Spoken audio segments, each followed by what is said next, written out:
creating a double bubble of stress and work demands. Careful consideration needs to be made on the impact of work-related stress on all employees going through future reorganisations to facilitate OFC. While we are pleased that the pace has been slowed, we are still concerned about potential service failure, especially where new technology is yet to be embedded where cuts have been made. For example, due to the cuts in business support, social workers and family workers have been advised that their already unmanageable workloads will be increasing as they will now need to take on more administrative duties. In customer services, the 20% cut in staffing will lead to extended wait times for those contacting the council while we have no new technology in place. We have yet to see an EQIA on how the direction of OFC will impact residents of Dorset. We cautiously support the new direction OFC is taking and glad that our views, which we expressed very clearly back in January, have been taken on board.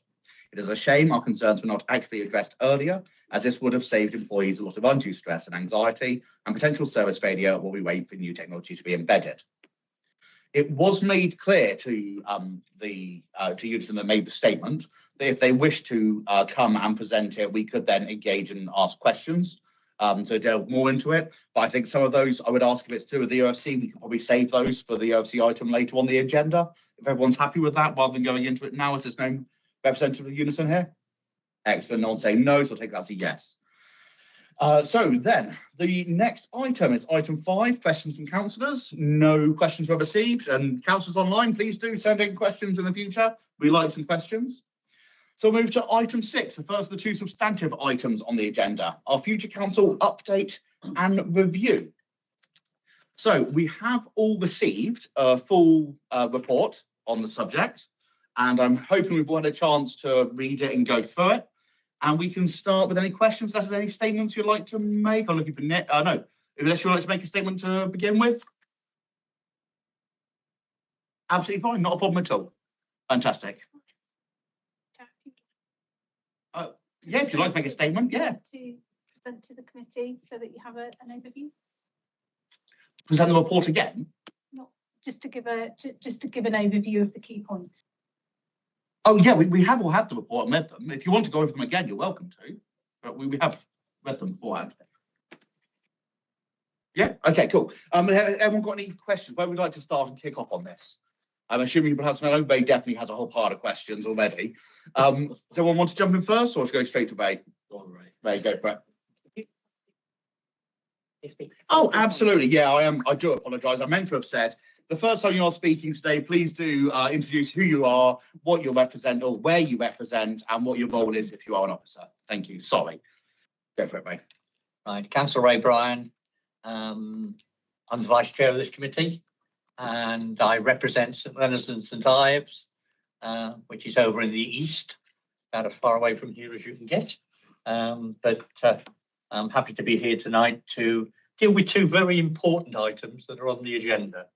Obviously, the one that we're looking at first is the our future council.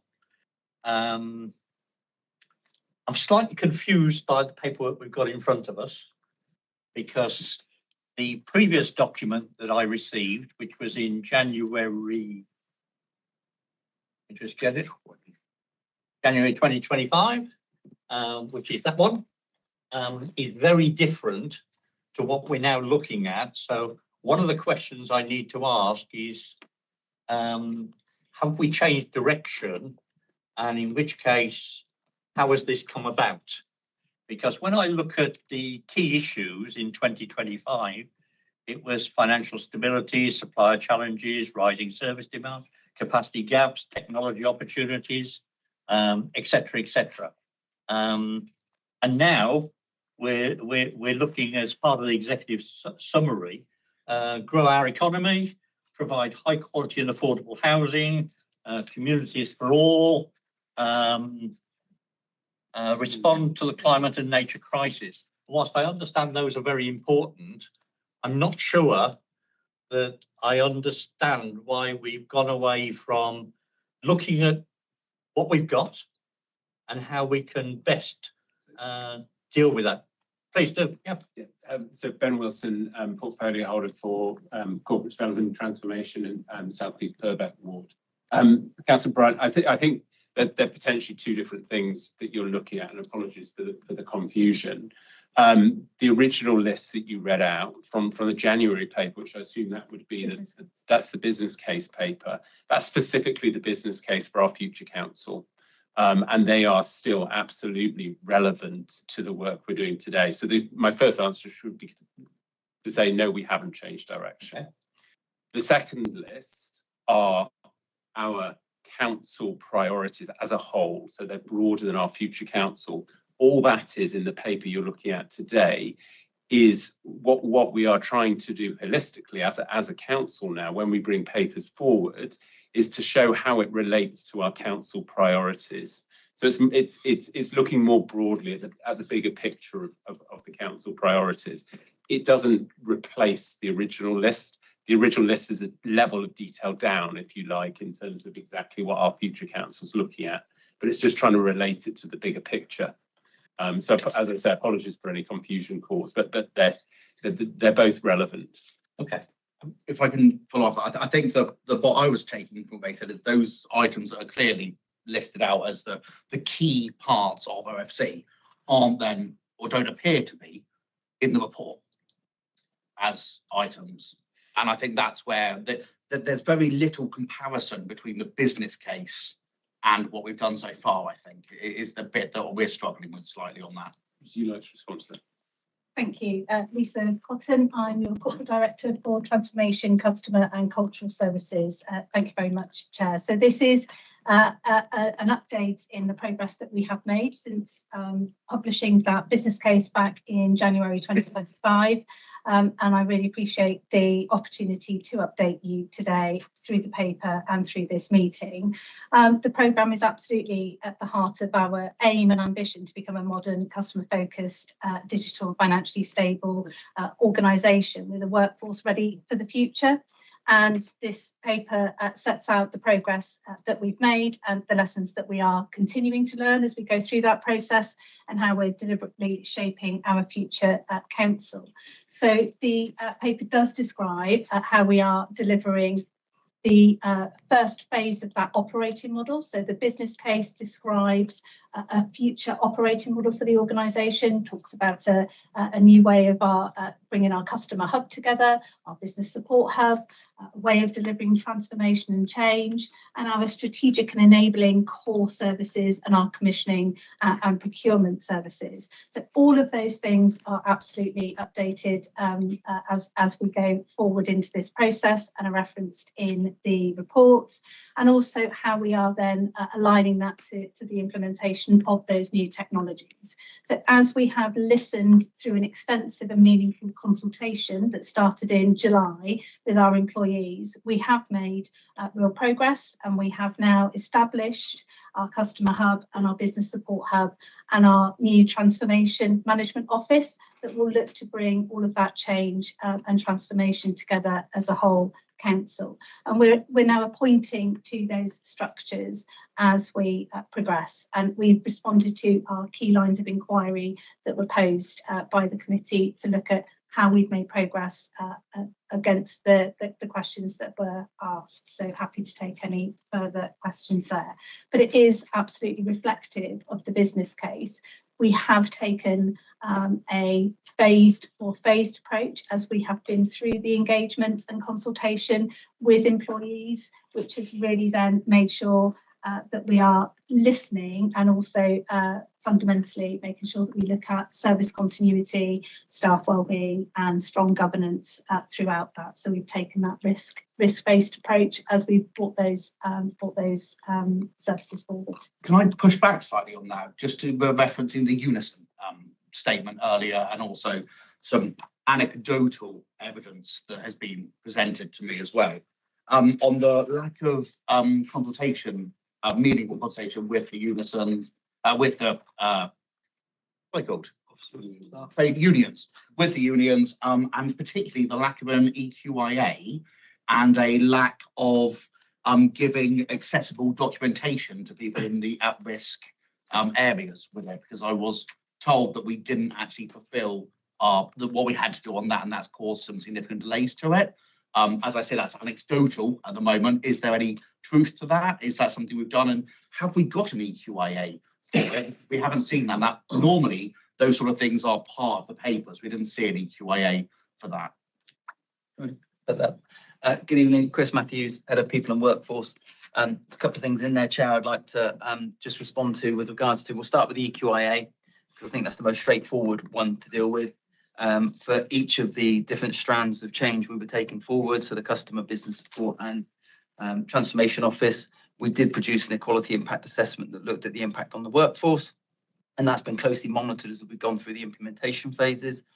I think just in direct response to the Unison comment, what can't also be ignored is the fact that an equality impact assessment, a complete and full equality impact assessment, was completed when we launched our customer strategy, and a lot of this change is playing to that customer strategy and aligning the way we work with that customer strategy. So a full equality impact assessment has been completed.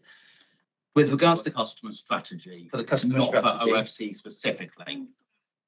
for our future council, Oh, yes, so it yes, has and that has specifically been shared for with OFC. unions, and so we've got a program-wide equality impact assessment, and then we delivered individual equality impact assessments looking at the impact specifically on the workforce as we've gone through the change. With regards to consultation, I think what you will have seen is a slight change of approach with the delivery of our future council, and that is directly attributable to the level of engagement we undertook through the consultation process, listening to our workforce, listening to our trade unions, and ensuring that we took forward the change in a really sensible and measured way. So I think I would challenge quite strongly any criticism around our approach to consultation. I think meaningful consultation was a commitment we gave, and a meaningful consultation was absolutely what we delivered. But I think it's good to hear that. I appreciate that. The specific on the not giving accessible versions of the paperwork to all the staff, was the specific thing that was said. I say anecdotally, very clearly. Yes, I'm asking you rather than saying. Sorry, Chair. Yeah, I'll just come back on that one. Yes, we did have some requests for information to be shared in a different format and a different way to make it more accessible to some colleagues, and we did commit to do that, and we did deliver that. Fantastic. Our workforce obviously are potentially the most important thing we have in the council as an asset. So, yeah, fantastic. Absolutely. Pleased to hear that. And I don't think, Chair, sorry, we're not underestimating the impact of change on the workforce, and it's been a tough few months as a leadership team to try and navigate the workforce through change. But I think the demonstration of our values through our consultation, listening to people and responding appropriately, I think is moving us forward in a positive way. Fantastic. I don't want to monopolise, so I'm looking around. Ah, fantastic. Sorry? Want to welcome Kathy to the meeting? Introduce her. Yes, absolutely. I'm welcoming you to a meeting, but I am sorry, you have to. You are. So Sorry. I'm Catherine Howell, I'm the new Chief Executive. Oh, fantastic. Oh, it's the first time we've met. Okay. Nice to meet you. Sorry, it's the first time we've met I'm properly. relieved because actually most people see me because I've got my picture everywhere. So I'm quite relieved to find somebody who didn't know who I Yeah, was. so I assumed you were one of the team. I do apologise. Oh, I am one of the team Yeah, as yeah, well. sorry, I didn't know. I'm one of the teams as well. Can I just use the please follow up on what Chris said? I think we have to acknowledge, and this is something to be acknowledged throughout this year. Unison obviously have a very strong role to play in protecting the workforce and protecting people's jobs. My observation, because we've heard from Unison a number of times, and I'm fully aware that there has been extensive engagement with Unison, and we have responded when they have had requests and when they've expressed discomfort. But my observation is I don't think they will ever be comfortable with the scenario where there are jobs at risk, because their nature is to protect jobs, and I understand that. But we continue to respond to their concerns, and we have shown that we've responded to them throughout the year. Excellent. I think the key message we want to get out of it is you want to do this with the unions, not to the staff, if that makes sense. And I think as long as we're on those as the guiding principle, which is generally how we've always acted in council, I'm hoping that's continuing as always. I just thought it was valid that they've written a thing. We have to explore it and ask 100%. questions. There's been a couple of references to a major change in the last few months within OFC, and I'm aware that there has been. I heard that you had taken it on, Catherine. Is that the kind of thing you're doing? That's not in the report. That's not really. There's nothing in the report is telling me what has changed. how has it changed? What were we doing differently the first time that we're now doing in a different way? That's not in the report. I found the report a bit difficult in that way because it didn't really draw strict comparisons to our aims. It didn't, and so like, could you? What has changed? What is this big change? So team, if you're, yeah. So I suppose that a couple of changes, sort of major changes in there, and one is, as a new chief executive, one takes a look at all of the important bits of work which are going on, and clearly this was something that I wanted to pay close attention to. And particularly with the previous senior sponsor, being Aidan, who's moved, and now, sort of that needed somebody to support the programme. And with my background in transformation, I was very keen to be directly involved. I think the sort of two different layers of changes in the approach here. So one is very much, as Chris and the team have said, is I was very keen that were doing extensive consultation, and I've been doing a lot of staff engagement to reassure people if they told us what they thought, we would listen and we would react to it. So we weren't doing that beforehand? We were doing that beforehand, but there's a degree to which the confidence that an organisation gets from its chief executive telling them something versus what happens when you don't have, you don't have that person. So Sam Crowe did a fabulous job as the interim chief executive, but there's something that you could do as the person in charge that says, I think this is really important, and then they're kind of, okay. So we've had a really meaningful consultation, and a lot of the changes in terms of the detail around the implementation of the customer hub and business support have been, really informed by that. And I'm really encouraged because that's what's going to make this better in the long run. The other change that we've taken is in reviewing transformation in the round in the organisation, and also what we were hearing back as we started to do that work with staff, is that the approach around that strategic and enabling bit, which was referenced in the business case originally, taking that through in one big lump in the organisation as one process, that was just going to get too risky for us and wasn't going to work as well as we wanted to.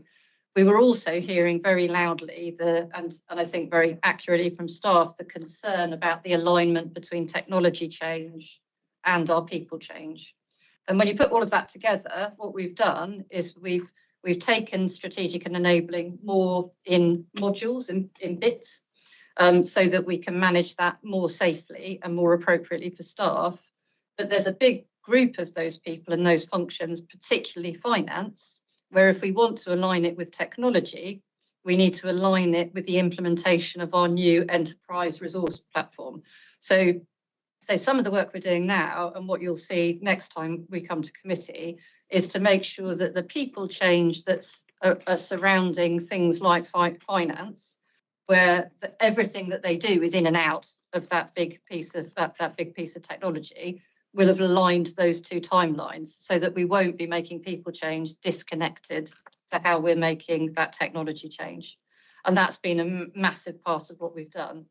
The other thing that we've done finally is that we've in order to work in a sort of a more sort of staged way, so rather than shocking the organisation with one big change, what we've done with support from Cabinet is we've taken through an investment case that's allowed us to get the technology change moving around the customer hub, which is very important, and also start on that journey in terms of getting in the right partners to be able to deliver on some of those really big bits of technology.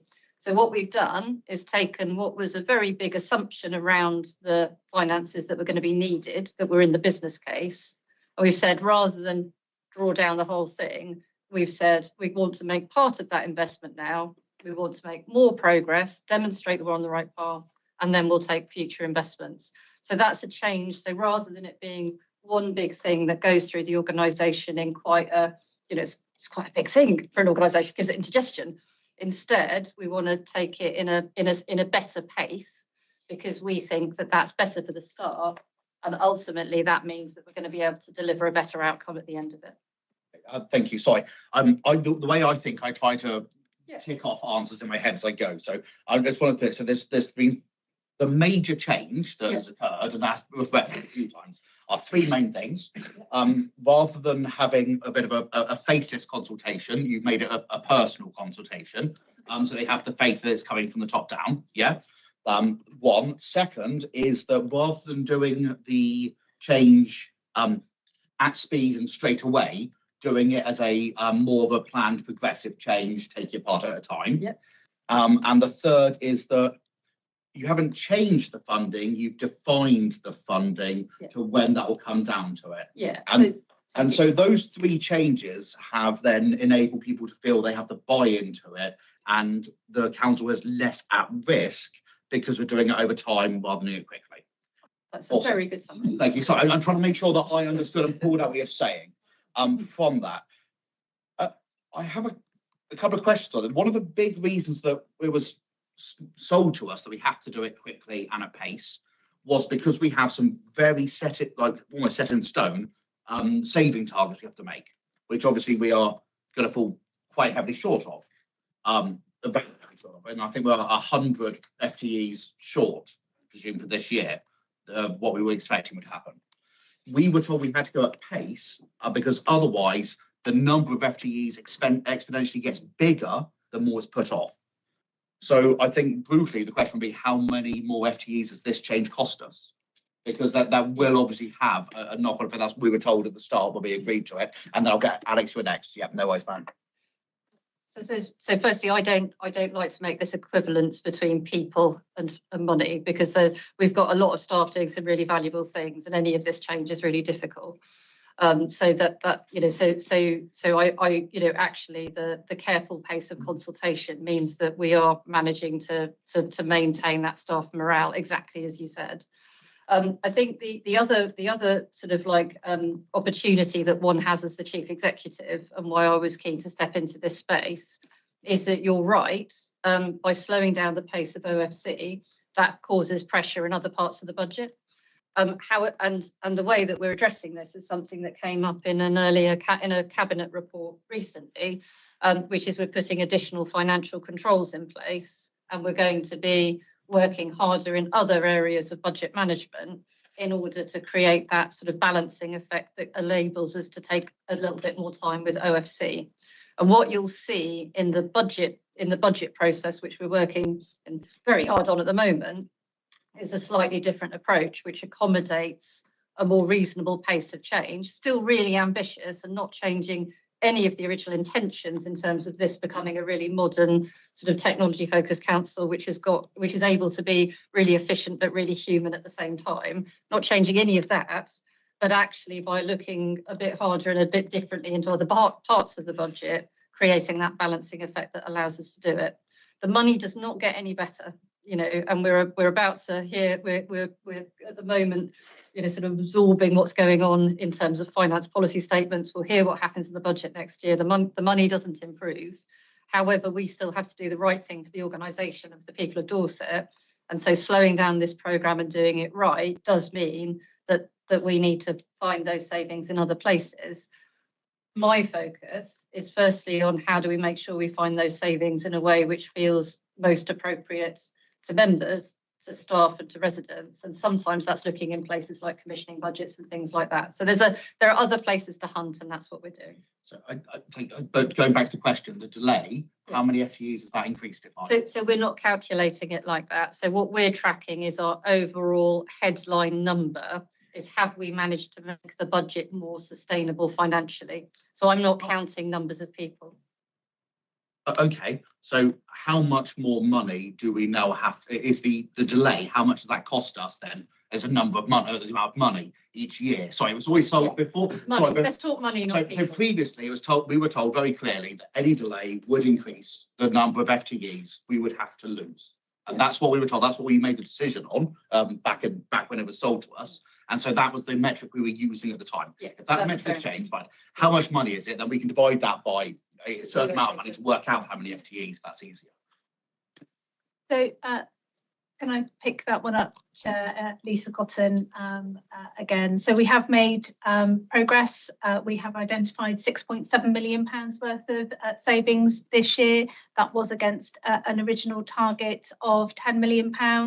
And as Catherine has said, we will now be looking as part of that whole budget process at how we make those other efficiencies within and further efficiencies as part of our ongoing budget management, and looking in those areas around commissioning and procurement. And our approach is now about ensuring that that every saving is sustainable and does not compromise the quality of services. So the original targets remain, so that business case remains, because that is where we had looked at what our financial requirements are, and those are the financial savings that we will be thinking about in future years. We have already predicted into next year what that starts to look like, and we can get some further information as that develops as we go through that budget process. So as we now align our financial savings plans for next year and the year after, we will then be able to bring back to committee what those future years of savings will look like as we roll out those further redesigns, further technology advances, and align that again as that organisation with all of those levers, those financial levers that Catherine's talked about. That's great. I'm going to push back, so I'm looking for an answer for the question. The amount of money that is now going to have to be saved on top of what we already thought, because of the 100 FTEs we thought we wouldn't, which we now do. I'm not querying the fact that we have them. I'm not saying it's a bad idea. I'm trying to work out what the additional cost to the council has been from that delay. As I've said, we have identified £6.7 million worth of savings in year. So there is 3.3 left to find this year within our budget, and that has been reported through to cabinet. So that 3.3 is our lack of savings this year. But also the 100 FTEs would have an ongoing cost for next year, the year after, the year after. That's what I'm trying to get to the number of. I'm not trying to be obstinate. I'm trying to get the actual number that we've. But it's in theory is the outcome of doing it in what I consider as a much better way. Doing it short over time and steady, I think, is a much better way personally. But that has got a knock on, and I'm looking for that number. So if I may, Chair. So yeah, so this was always a multi-year programme. In this year, £10 million estimated, 6.7 at the moment targeted. That's what we're on track to discover. So what you've got is a lump of £3.3 million that would have been a repeating saving. You're right. Exactly. So that appears in our budget in our finances in two different ways. So one is it's part of our conversation when we're reporting on our monitoring reports that come through cabinet. You can see where we are in our overall year-end position, and that overspend appears there. But that will need to go into the budgeting process to say, okay, we didn't hit it this year. How are we going to compensate for that? And we're in the budgeting process at the moment, which will have to, that's part of the budget gap that we're trying to close now. So in theory then, trying to get to the answer, it's 3.3 this year. Yep. Presuming that was all from the FTEs, and that's the bit that's all comes from. Then, so it's a minimum of 6.6 because of next year's. And then assuming that is then recovered by next year, it won't get any bigger, but if it's delayed further, that'll go up by another 3.3 every year. So it's a 6.6 million minimum. Yeah, and I think that, I suppose if you allow me to add to the list of things that have changed, is an approach that's saying we're trying to get to a sustainable financial position where we're able to deliver all of the services we need and want to with a workforce that doesn't feel under stress. That's where we're trying to get to. Yeah. And so that budget gap is a very real thing. We're trying through a change in the budgeting process to pull more different levers in order to be able to minimise that impact in terms of FTE, because I've not got anybody sitting around here not being really, really busy. Again, I'm not putting that forward. I think we're all shocked with all the numbers. Yeah. Anyway, I think I've got the answer I wanted from that, which that's what I'm trying to find is that information. Sorry, we haven't met properly before. Everyone here, most people know I have Asperger's, so if I ask a question, I want a very specific answer to the question rather than a story around it. And I'm sorry, so that's why I come across obstinate sometimes. I'm trying to be accurate to get the answer I'm looking for. So thank you. Sometimes, Chair. Sometimes, all the time. I'm equally like that to everybody. People will tell you. Alex, please do come in. Thank you. Much in line with what you were saying with the three. Sorry, hello, Alex Sermon, councillor for Westham in Weymouth. I haven't met you, or I neither recognised you either. Well, I'm Catherine. I very say, sorry. I'd like to be able to go You back probably to didn't know business. who I was. We all know who you are. Yes. Infamous. Yes, sorry, Chair.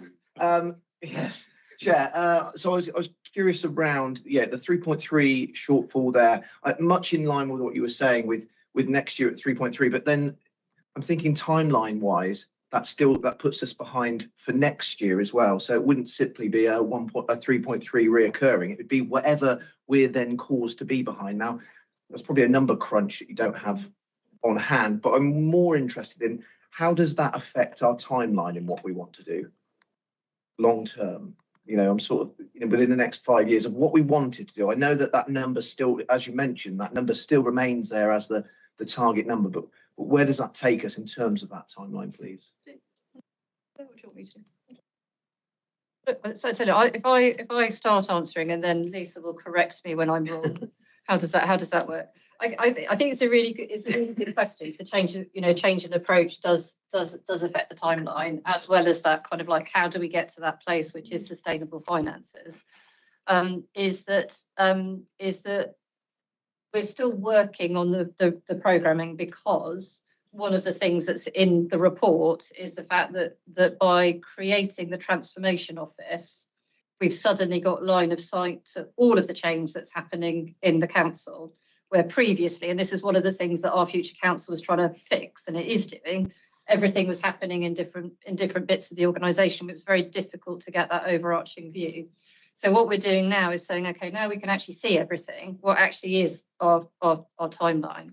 And at present, particularly because we aligned that big enterprise resource platform work, which is a huge bit of technology backbone, and we're on a very tight timescale with that anyway, is that I don't think that our actual delivery here is going to be any slower. It's just going to look different because we're organising it differently. And you know, the ERP change is kind of like, that's a fixed window because of, you know, the way that where the software is and support and things like that. So that gives us quite a helpful hard deadline to align a lot of the other changes. And I think what we're doing in aligning the transformation piece as a whole is we're taking quite a lot of noise out of the system, which is where kind of core teams like HR or like technology were being hit by lots of different directions, and everybody was the most important thing. Instead, we're working on that being a much more organised portfolio of work. So there's a bit of getting organised that comes from the change in approach that we've described, as well as the transformation office getting up to speed. But we think our delivery pace will be much faster afterwards because we're going to be better organised. So I think it's something for this committee to keep a close eye on. And that's why it's really important to bring these things to scrutiny, to say, okay, you said you were going to be going faster, are you? And I think that's something to pay attention to. But certainly where we are now in terms of running a budgeting process, which is pulling out all of the opportunities up front, being able to plan and work more effectively, you know, we're definitely seeing the benefits of that already. So I think that there's still a bit of kind of gearing up to be done in terms of getting people into post and making sure that we've got all of the right skill sets in the right places. But I think the approach will deliver faster than what we were doing before. Okay. Thank you, Chair. I won't go in, I'll save for the budget meeting, but I'm looking forward to finding what the opportunities are to save money, because that's something we've been trying to do for years. And if it suddenly turns out that there's something there that we didn't know, hasn't been found beforehand, I'll be very interested to find what that is, because otherwise it does look like this could mean substantial cuts. Yeah. And if that is the case, then that's something we need to be aware of beforehand, to make sure we're planning around it. Am I reading that correctly, that it is looking at that way, or is there a magic? Have we found a massive savings somewhere? I regret to report, members, we have not found a magic solution. That's what I thought it might be. Okay. I'm sorry to say. So should we save that for the budget yeah, meeting? I think that's going to be much more for the budget meeting for that one, rather than into it now. Yeah, go for it. If I may. Oh, anyone else as well? I'll put you on the list. Wave at me if you want. Who want to go first? No, you can. No. Okay, sorry. So for anyone that's not aware, rather than asking for non-members to ask questions beforehand, there's only a couple of non-members in here, and I thought actually it'd be much easier if you can just ask questions when it's appropriate and something triggers a question in your head. So do put your hand up, even if you're a non-member, if you wish to ask a question. Okay? Yeah. At the end. Yeah, I'll put you on there. Yeah. Okay, for me. Right. For those that don't know a bit about my history, I always had a saying, don't give me surprises. Because I always found surprises very difficult to deal with because you have to do something instantaneous. Knock had the misfortune of working for me under the last cabinet system, and he and I worked very closely together on the basis of no surprises. So that's really what scrutiny is about as well, digging it out so that you don't get a surprise at the wrong time. We're here to support the administration, but also where necessary to hold them to account. Lisa, you and I go back a long way. Stour Valley and Poor Partnership, That was where we had a great relationship. And the reason I came to you before the meeting and pointed out the fact that I had some confusion is that, and that's the reason I raised the no surprises, because I don't like giving officers surprises at the last minute. I never feel that's fair. You have to work together because that's the only way we're going to succeed. Looking at your report, Lisa, which is what we're here to discuss, there's a couple of things on there that I would point out from the public's perspective. And it's, if I look at the first page under executive summary, you've made a reference to become technology-enabled customer focused. That's the only time you use the word customer, and the rest of the time you're using the word residents. Is there a difference between those that are customers and those that are residents? Well, yes, customers pay for like green waste disposal and stuff, I guess. All residents of everyone. Is that the difference? Thank you, Councillor Brian. It's Ray. Thank you, Ray. We are often asked how we define customer, and it is a term that we use to make sure that we are referring to the people that need us and contact us on a daily basis and require our services, because quite a lot of our services refer to our customers in different ways, whether that's a business, whether it's a service user, whether it is an agent. Our services sometimes refer to customers in different ways, so we do use the phrase customer, and often we refer as well to residents, to businesses, to all of those that interact with us. So appreciate that there are differences within the report, but our customers are that uniform and unified way of us referring to all of the people that that we actually interact with. So customers is businesses, organisations and residents. It's a way of The us rest being of able it to just define. says residents, so it means not the businesses and not the It does. organisation, just the residents. It should say customers all the way through. Oh, okay, so it's a typo, it should always be Yeah. customers. Okay, cool, that's fine. That makes So more sense. that we're consistent, Cool. it should be consistent. Lisa, I mean, because this report goes out to the public, we've got to try and make it as simple as we can. I'm not saying that our residents are simple. Let's place that on record. I am. Because, I am simple. but I do think it's important that we try and keep the reports as simple as we possibly can. And on future reports, I'd ask you to look at them from a layman's term to make sure that everybody's going to understand. Because some of the references in here, because I've been around a little while, I understand them, but a lot of people might not. And if we're going to get the support from our residents, our friends, our neighbours, then it's important that we take them with us. I think that's a very important part of it. There's lots of things I wrote on here that you've already answered, but I'm going to point to recommendation 1.4. It says within the next 12 months, we're going to get another report. I'm going to ask the chairman whether he can put it on the forward plan that it's every 6 months, because this is so important to the council and it's so important to the budget process. And let's face it, as soon as we get this budget out the way, the team are going to be working on the next budget because that's the way it happens. So I do think that needs to become 6 months. And when you're talking about the savings on 4.3, I made a little note here. Is this net savings or gross savings? Sorry about my business terminology, but that's where I come from. Are these net savings that we're going to make, or are they gross savings and something's got to come out of it? Sorry.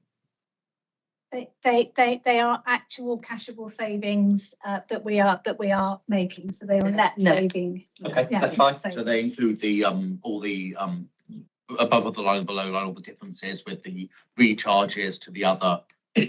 So all included as part of those savings. Yeah, I mean, and I think another thing we're doing in the background is much tighter alignment between that kind of financial progress, that financial reporting and the programme reporting. But yeah, what it doesn't include is cost of change, which is, you know, kind of like in the programme separately, but those are the savings numbers. They're in the programme. Have more defined savings information and budgetary savings in it then. Not Than what's in here. reporting to cabinet and through public papers. So Than what's in here in the report that you put today, because if so, for the 6 months you can put those in as well. yeah, okay, absolutely. Still going? Are you still going? Sorry. Right, mate. I told you it'd be a long meeting. Item 5, progress against original plan. I think you've now answered it because this is a progress against the business case. Yes. Yeah, that's fine. I just want to make that clear so that people who might watch this on YouTube later on understand. I'm going to move to 5.1, and my biggest concern is the customer hub, and how we're going to deal with that, because I've got personal experience, and Lisa, you were very good and sorted it out for me, where one of my residents was trying to get answers and couldn't, and this was on communication, you know, phone, and couldn't get any answers. I had to ask Lisa and in fairness, Sean Kramer, to step in and get me the answers. Will the customer hub, it's not going to be perfect to start off with, I understand that, I live in the real world, but can we make sure that we eliminate as many areas of concern that we possibly can? And would it be worthwhile at some stage us looking at the way the customer hub is going to work and probably try and punch some questions at it to see how it's coming back at us? Because members will understand from their own residents the sort of questions we get asked. So is it worthwhile us looking at that in the future? You don't have to answer tonight. I'm just putting it there. As I say, I'm going to clear some of this out. To be honest, I think that's just a.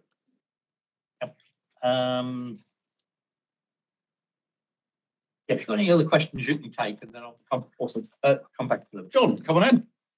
Thank you very much, Chair. Councillor John Andrews, Sherwood East Ward, Cabinet Member for Police Services. The PwC their initial report that we had, there were obviously things going on in Dorset Council. We knew we needed a new ERP system. Do you think we really got value for money out of a PwC report? I can answer that one. Probably shouldn't though. I am very sceptic about. I think so. To slightly rewording that, if you don't mind, to make it slightly more open. What did we gain from the PwC report that hasn't been changed by what you're now doing instead? What did we gain from that report, and then how much did the report cost us? So someone else have to I know answer you were here. on the card. So no, I wasn't, but I think the reason I'm going to I'll start the answer with colleagues to row in and correct as necessary, is that I don't think we would have got started. I don't think we would have a programme if we hadn't done that piece of work with PwC. I think they did a really important piece of analysis, and I think they kind of like got over a sort of an organisation's natural inertia in terms of like, this is a very big thing that needs doing. So I think we got some really useful analysis. We got the actual getting started, that mobilisation, which is it's really difficult to go from nothing into a programme that's moving. Before appointing them. Acceleration. Started. An acceleration. And I think they gave us a set of data that I, from what I can find, just wasn't there before. I think also that target operating model work, giving people a destination to work towards, even if you then, as you discover things as you go along, you decide to change it, which is right, because you want to make it your own. We would have been a long way back if we hadn't had that input from PwC. So I think that, you know, in simple terms, I don't think we would have made as much progress as we have to date, and without that input at the beginning. Well, at the beginning of this phase, is that a more accurate phrase? Yes, because I know that we were mobilised, but the scope has expanded quite a bit, I think, from the original work. So I think, you know, so I think that's where it gets it. I think it's entirely appropriate and healthy that we're now leaving it in the rear view mirror and saying, well, we're learning more every day. We're making this ours. We're listening to our people. We're turning it into the thing that we need it to be. But I don't want to kind of write off the fact that actually we wouldn't have made this progress without that input. Okay, happy with that? Yeah, happy with that. I can, yeah, I think it's very much the officer's credit that when we set out the business case back in January, we said we need PwC to help us with the first phase, and then we're on our own.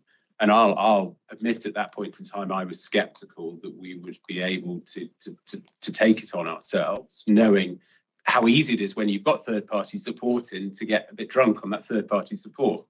But to the credit to the officers, they did exactly that. PwC were in for a phase of work and stepped out. And for a majority of this year, it has been the officers leading. So that's January was the end of the PwC work, you mean? No, PwC obviously started the work like 2 days after the elections. Yes. So no, PwC was still, I think was it May that they ended their work. They supported us specifically on the definition of the customer hub, but none of the rest of it. So that was very much the officer work. So another question I've got, and I'd like to explanation around it. So I don't know who to look at. I always try to look at those senior. And because the chief executive, I'm very sure thing, but because the chief executive, I kind of it's kind of go to. I'm sorry. So we'll figure it out. Yeah. Sorry, the new silly BitLocker thing keeps typing me out every so many minutes, so you have to type everything back in again. That's a feature, not a bug, Councillor. It's a waste of everyone's time having it. However, I would say one of the big things that's in the report as an actual good step towards progress is the Transformation Management Office. Yeah, centralising it. But then it's also listed as having 8 full-time equivalents being made redundant from it. And I didn't understand how a new office is set up and 8 FTEs have gone from the new office. That doesn't quite make sense in my head. So could you tell me around that? Yeah, thank you, Councillor. So we looked at all of the transformation resources across the organisation. And as Catherine has explained, we were approaching change in different ways. And that's one of the opportunities that came through the business case, and one of the opportunities that came through committee when we spoke about this back in March was how are we going to make sure that we're aligning our change efforts across the organisation, and through that process we were able to reduce the number of full-time equivalents in the office through looking at how we consolidate and rationalise our leadership. So when did we create the office? Because it very much appears from what you've said in here, that's listed as a goal from this, something you've done from this. It is being appointed to now. So we have appointed our head of transformation, which is Nina, and we have appointed our leadership team, and we are now going through an appointment process for the rest of the office. So then how is that office? 1st of December. How has that office already lost 8 FTEs? Because 8.35 FTEs have been taken out of that office. But they're only just being appointed. That doesn't make sense to me. Well, so if you think that the pool of people that were involved cut across the whole organisation, So there were transformation people in multiple places in the organisation. So that's the bigger number. Yeah. The smaller number is when we consolidated it into the new transformation officer. That can be run with fewer people than were doing transformation before. So that is the difference between them being scattered all over the place and then being in one place. So actually, so they were taken from individual teams Yeah. elsewhere, Yeah. not from the Transformation Management Office. Yes. So where have the FTEs actually come from? Because obviously they were in other, because a lot of the, they call business partners, is that the term we use for these things? We're a transformation business partner, So we were actually embedded in other costing ladders, you want to say. So with respect to colleagues, I don't think we can answer that question right now. Okay. Because is that there are still people who are in the process of being matched into the roles in the transformation office. Also, have those not been, these So- are people that these, so- these are presented as they've already So, gone. Is so that if not the case? Yeah, so to be really clear, so you had lots of people, you had a number of people out in the wider organisation. We put them at risk as a result of the consultation process. They've all answered the consultation, come back. We've got the new design for the transformation office. All the people who are at risk then have to go through a process in terms of, and some of them get matched into roles, some of them, some of them have to, put in expressions of interest, and other people. Some take voluntary redundancy, Yeah, there's a whole range. We'll And go- we're still in that process, so we can't tell you which of that wider pool of, we can't tell you where those people came from. So to be clear, we don't know currently. So We know this the number hasn't, We know the number of people. but that's the number it will be, Yes. not the number it currently is. Because we're in a process. Yeah, it's the budget, yeah. So it's not the, so actually that is, so this process that the actual reduction in here is the actual reduction we think we will make, No, we not that will we make. have made. Sorry, okay, that we will make, not that we have already made. We're still working through the process. We have committed to the new structure, that new design, and that number will be achieved. Yes, but it hasn't been yet, is what I'm saying. So it's something that we are saying It will is- be met. It is met. Yeah, I think It it's I think where we're kind of like that, it's the word achieved. Yeah, So in they our- either no longer work here or they do. Well, so in our world, when we're saying achieved, is that there's no kind of risk that that number doesn't happen, because we're in a process that will get us to that conclusion. So when we say we've achieved it, there's no kind of like, there's no uncertainties in that. We'll get there, rather than that process that will get us to that certain place being finished. And there's no risk, even though you haven't appointed yet, that will definitely happen. So that strikes me that there is always a level of risk in that you can't be certain. I think the risk would be that you don't get enough people, not that you have too many. Which would then actually have even more extrapolated risk from it, as they're the ones that in theory are organised transformation. Okay, I think it would be useful if, following other reports that come to us, achieved means we have done it, it is done. Yep. And then we have the kind of the forecast, or the projected. Yeah. Because that's a projected saving then rather than one that has been achieved. And I think just that nuance and clarity would be useful, because you can see from my point of view how it was odd Yeah. that you set a new thing up and have already removed 8 people from it. How big is it then? Our transformation office. Yeah, the Transformation Management Office. We've had 8.35 have come out. Perfectly sized council.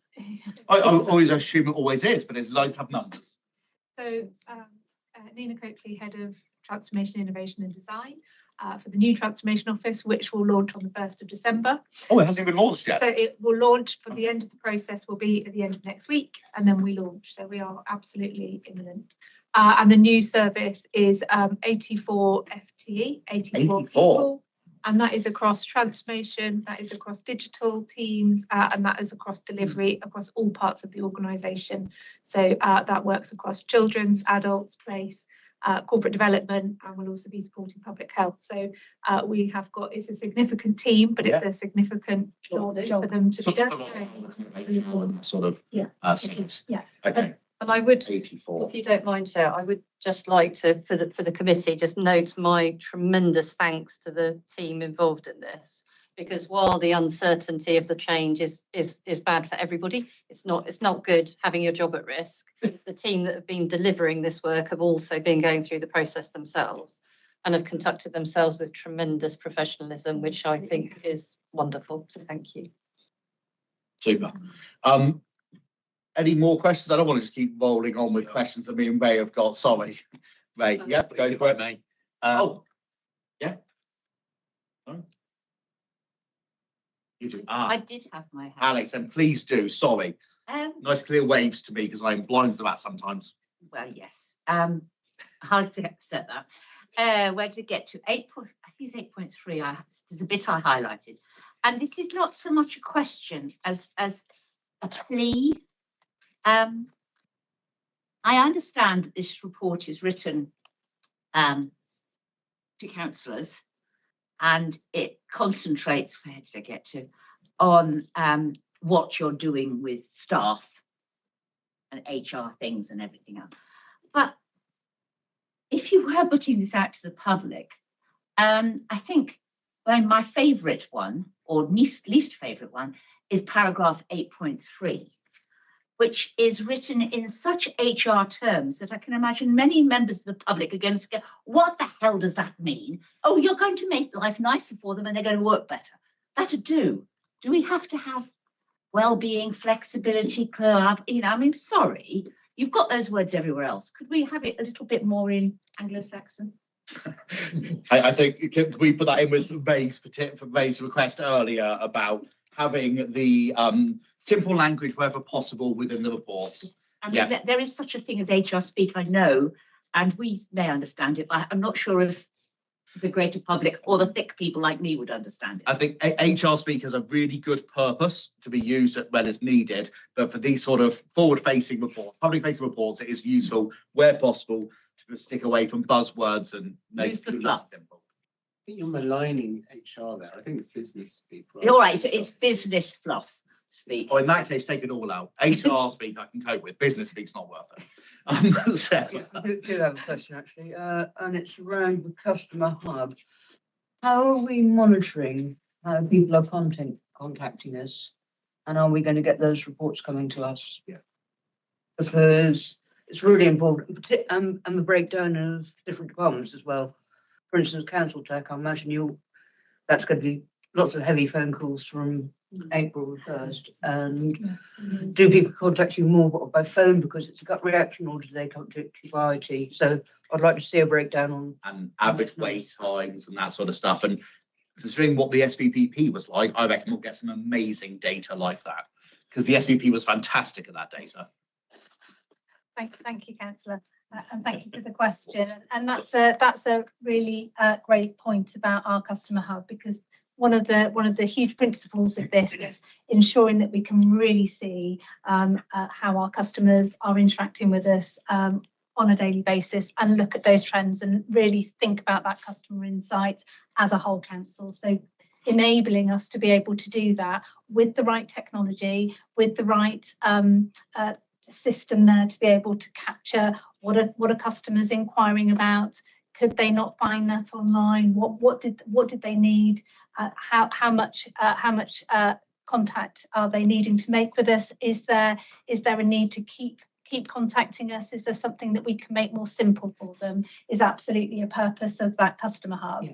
And that's what we do already within our customer services team. So we have a lot of data already, and we're continually using that to be able to think about how we improve and make sure that we deliver. So as part of the next report, I think what we're asking was, can we have some of that data to show the customer experience? For that would be great. Lots that we'll be able to bring back to you, councillors. Got a follow up, but first of all, let me introduce myself. I'm Councillor Sarah Williams, Bridport Ward, because I've got to do that completely.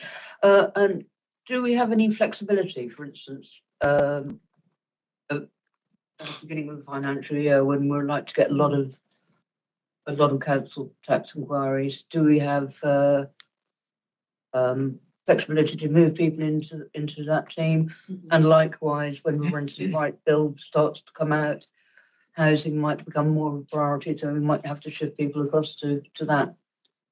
Again, excellent question there, and that is very much the purpose of us being able to bring virtually now. We don't have to bring them all into the same environments, but making sure that we are able to put different, bring bring those resources together to be able to support those peak times. And those peak times change for all services across the year, as you said. So when it's school admissions, different times of the year, Dorset travel, we have all of those areas that we need to make sure that we've got the right resources as one council to be able to support, because that's really important to us to improve that customer experience. I've taken a recommendation note from that, which I'll present Ed on and make sure you're happy with it afterwards.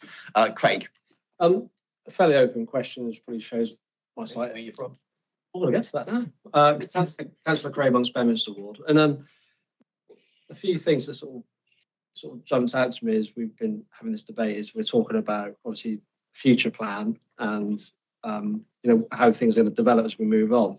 But I'm just kind of curious and interested to know what more we might be doing to sort of really safeguard the here and now. And one of the things that I picked up on from the Unison sort of statement at the beginning was, social workers talking about already having a large workload made bigger.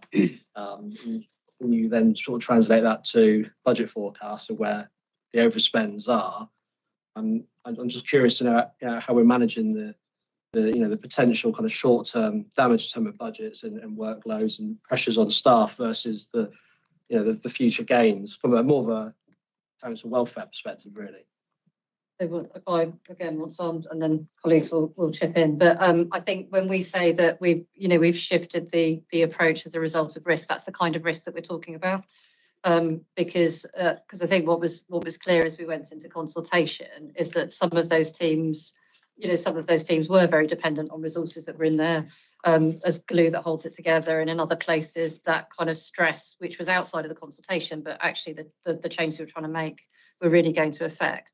So what we've tried to do is to really think about that resilience piece as part of this, and also in a number of cases really think about let's not make short-term decisions here, because we need to deliver this programme over the course of the period that we've committed to.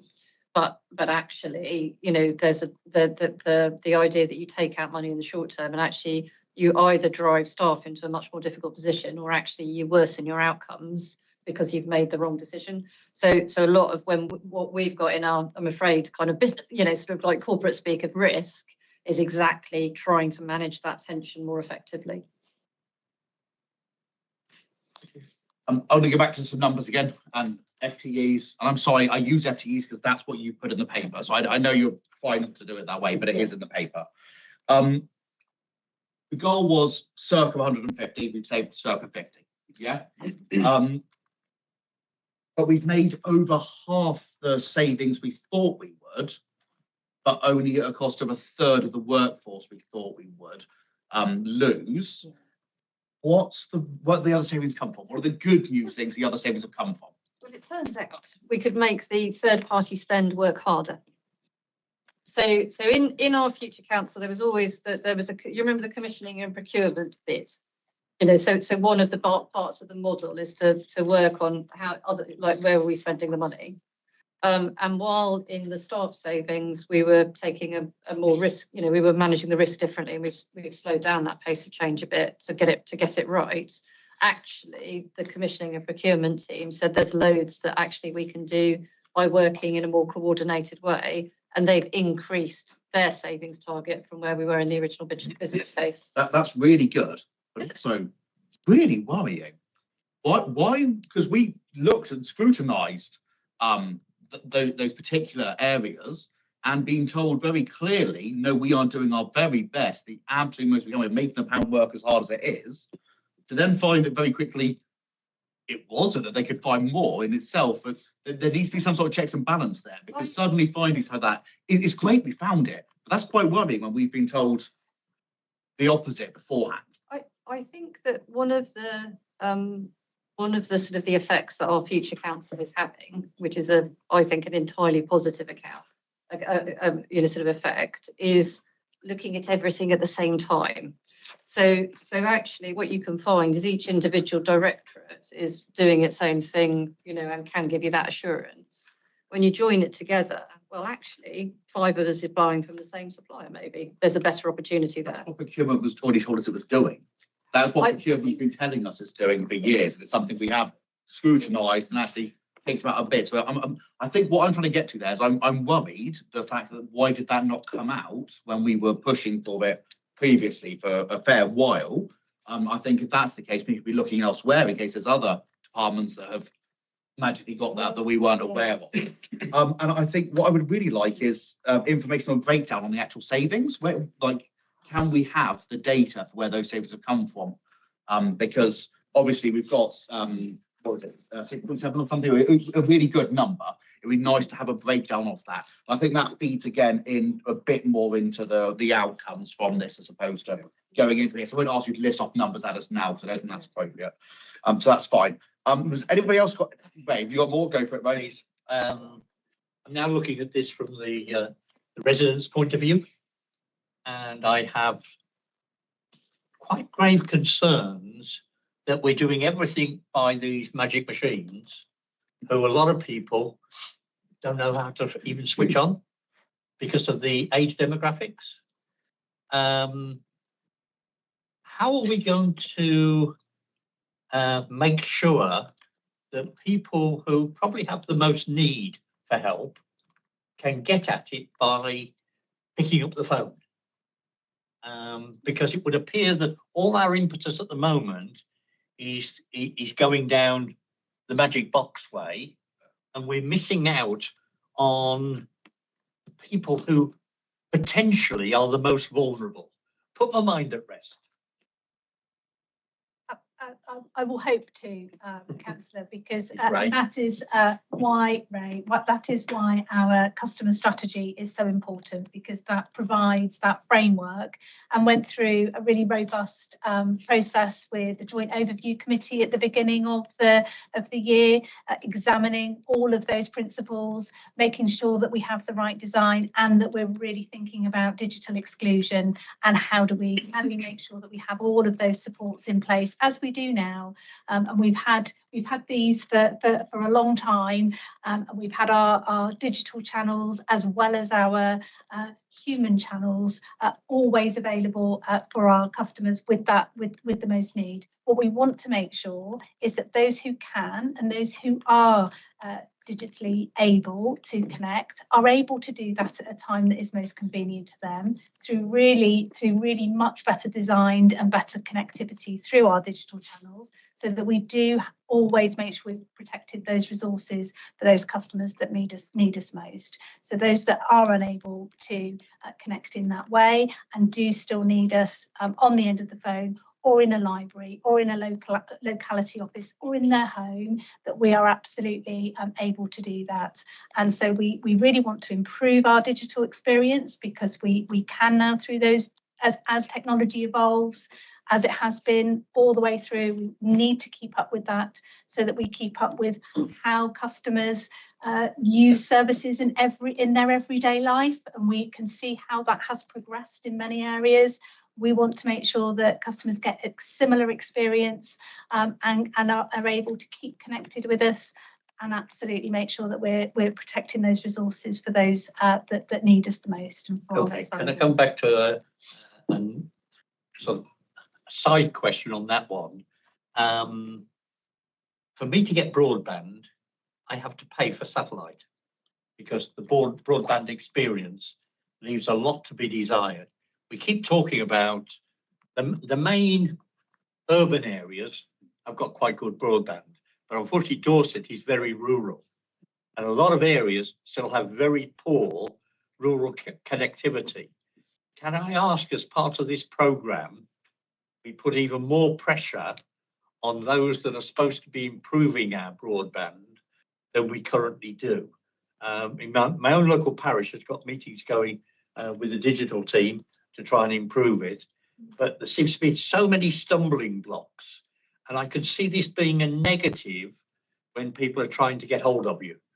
So they will pick up the phone, and what we're trying to do on this is encourage people to use the technology, but we've got to give them the method or the means for doing it.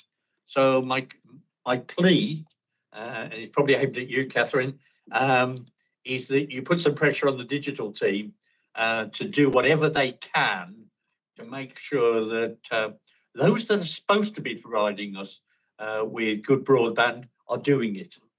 And it's a real frustration over in the east, the north, where the Western, I'm frustrated as well, so. Oh, right. I feel too. in which case you will take it on. Thank you. Yeah, no, absolutely. I think it's sort of like, Lisa and the team are incredible. I don't think that's their problem to solve, but it is, I think for a rural community, that question of digital connectivity is absolutely critical. Absolutely. Thank you. Yeah, Sarah. Yeah, following on from Ray slightly, with our phone messaging system, which obviously sort of most people will need, what target do we set for somebody leaving a message out of the house to get back to them? And is that being reached? So we do have our main customer services team are available out of hours, and so there is always that connection there. And then if they have to refer that into a team, then there are service standards within that. So they should be setting that expectation with the customer. But if there's something that you've experienced that hasn't happened, I'd be really I think really there good have to been know, because there will be potentially different times that we're able to get back, but we should be keeping in contact with you if we're having to refer that into a different team out of hours. I'm going to take it slightly back into the OFC here. I think that's more for that specific Scrutiny on that team. Yeah. Unless what else, I have one kind of final question, and I'd like to wrap up with some recommendations. We're right now 15 minutes on this. So if everyone's happy, I would like to ask you, this should be a really simple question, and I'm looking for really, hopefully, straightforward answer. What are the KPIs that you're measuring the success of this against? That's an excellent question. Is that the overarching KPI here for me is, do we actually get to? I mean the officially recorded KPIs that you're measuring the success of it against, and because I was expect them in the scrutiny report, they weren't there.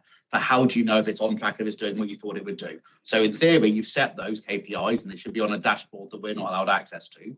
And I would like to know what they are. You want to go? So the KPIs are monitored by our member transformation steering group, and at the moment they are delivering against those milestones, the actual programme delivery milestones. So did we go to consultation in July? Where, are we delivering our customer hub? Are we delivering our technology? Are we ready to go live? So the KPIs are all binary. At the moment, they are milestones and dates. It's a and critical obviously path. critical path. So that the KPIs that are set for our programme are binary points on a critical path, as opposed to actual ongoing performance to be measured against. I'm trying to work out because in the big thing that came out of the report is there isn't a monitoring point to actually compare it and contrast it against. And there was the information told a great story, but there was not the data in there to show those.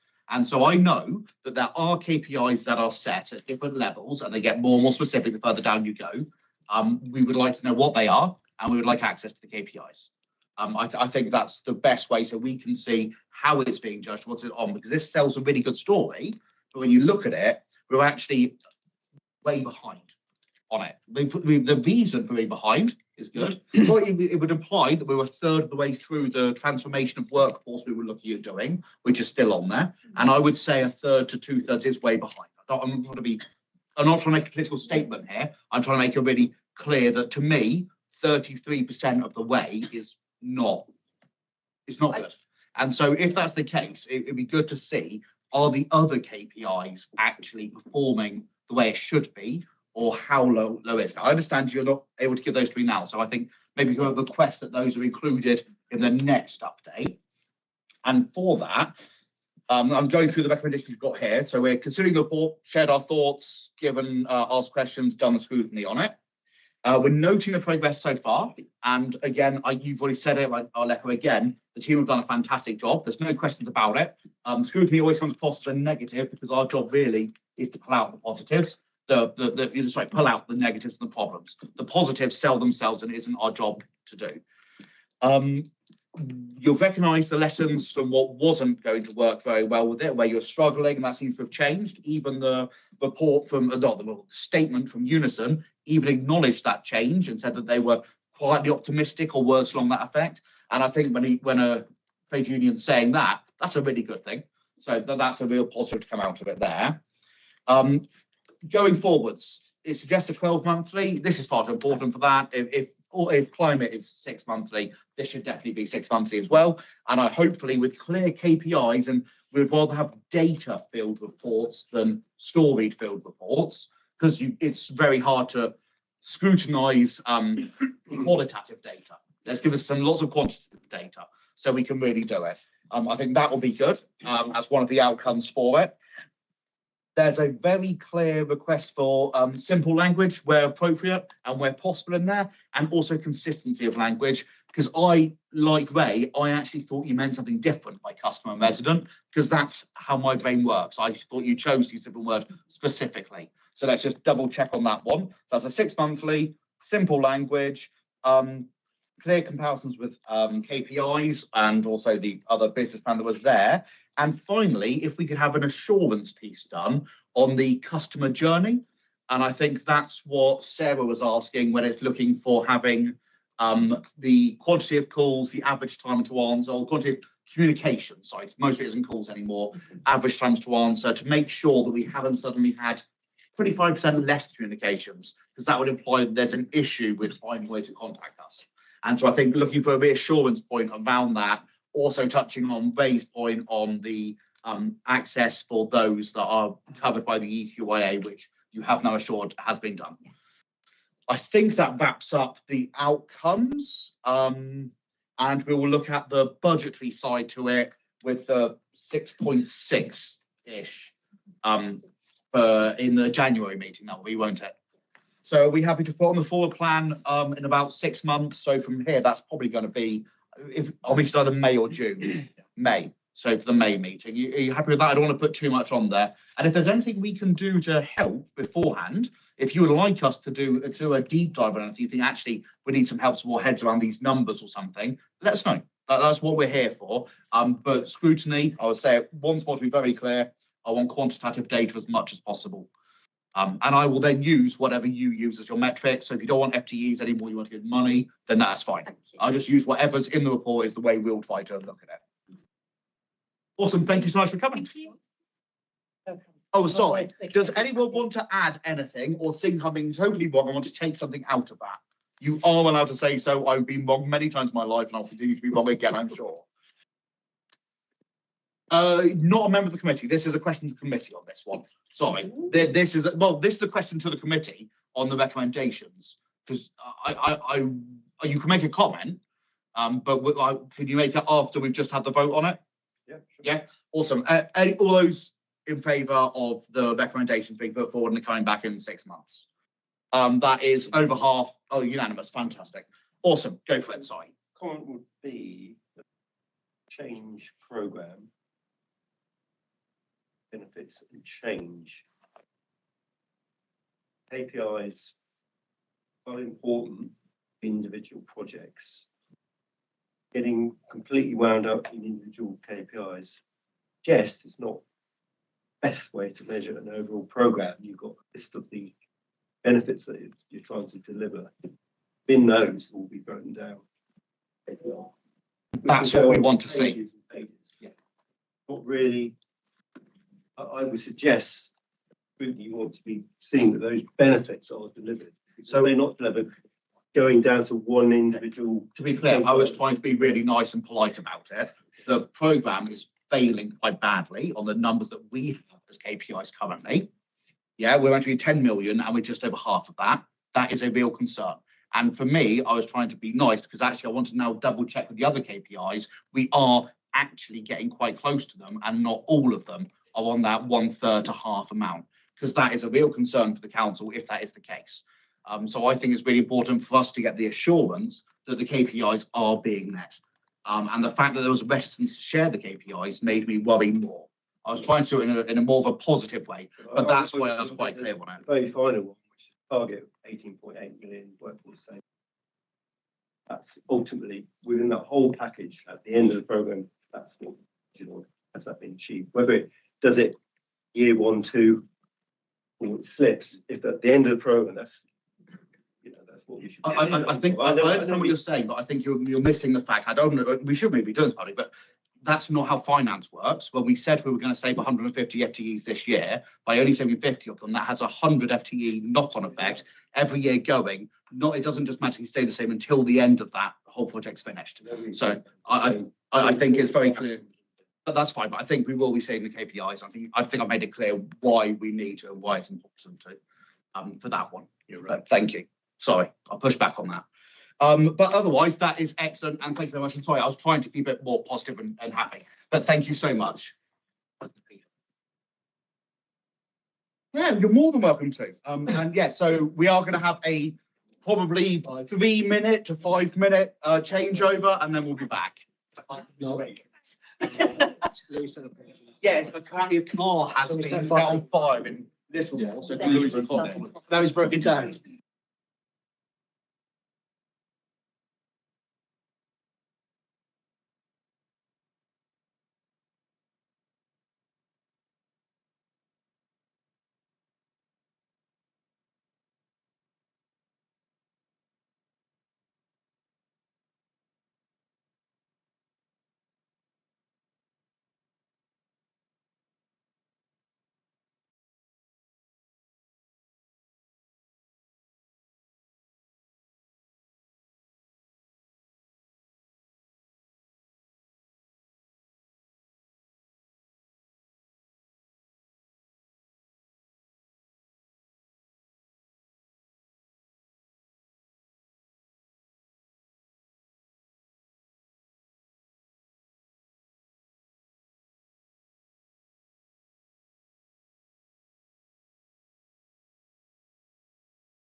Bloody oil.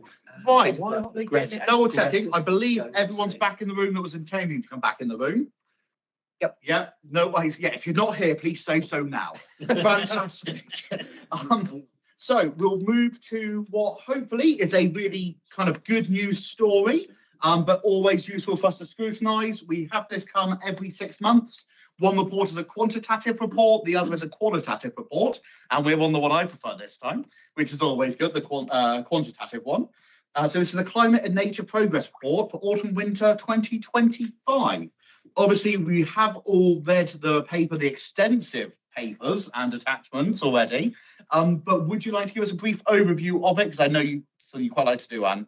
Or would you like not to? If I could just do a very quick Or you might want to do 2-second introduction. go for and it. then- What I've been asked to say, please introduce yourself and your role before you speak as well. Thank you. Okay, so I'm Anthony Littlechild. I'm the Sustainability Team Manager. And I'm here today with Bridget and Connor, and I'll let them introduce themselves as we go. So just a very quick introduction. This report is the quantitative report. The qualitative one, the sort of what we're doing one comes in spring 2026. So this one is about the numbers and about sort of progress against the numbers. Previous reports, I think, as you noted in July, have really focused on the sort of like the carbon figures. And I think at Scrutiny in July, we had quite a conversation around where is the nature bits in this. So we've tried really hard to extend it towards nature. So there's now hopefully an even balance between the carbon and the nature parts of it. Those two elements, the carbon and the nature, are obviously only two of the three strands of the sort of council strategy. So there's still resilience, like climate resilience, or how we're going to adapt to climate change, which is sort of missing from this report. So that is because we don't have any quantitative data to supply at the moment. And we will talk more about it in the spring report. And that work is sort of starting, and we're hoping by this time next year, we'll have full set of quantitative data for all three areas. Fantastic. And actually, I would like to also start by thanking you for putting in the nature stuff, because I think that was really, really useful and important as we have declared it as an emergency. It's something we need to really focus on. And I'm right in saying that the actual nature recovery plan is going to cabinet in the not too distant future, the 9th. So actually, that's really good. So I guess we'll be doing our proper first scrutiny of the outcome of that in actually maybe in 6 months' time one. What do you think? Is that soon enough, or do you need longer? Just so we're aware for us. Yeah. When's it? It's going to cabinet next month. Yeah. So then there's a whole delivery programme on that, and we wait for DEFRA to how we monitor it. So that might be a bit soon. So that'll be probably November next year. Then probably this one next year will be my first look at it. Yeah, we'll report on the whole of the county. Excellent. Look forward to that. Connor, you want to say something? Yeah, thank you, Chairs. Good evening, everyone. I'm Connor Pearson, Corporate Sustainability Officer. We did have some slides to run through to try and give the highlights of the report, just to bring it together very quickly. We happy to have those? Some highlights? Yeah, go for it.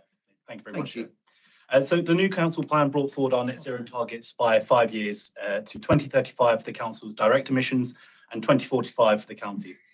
The direct emissions are known as Scope 1 and Scope 2. Scope 1 being emissions that we directly emit through the things that we own or control, such as fleet vehicles, and Scope 2 being the emissions from the energy we purchase, which in our case is the electricity for our buildings, street lighting, and electric vehicles.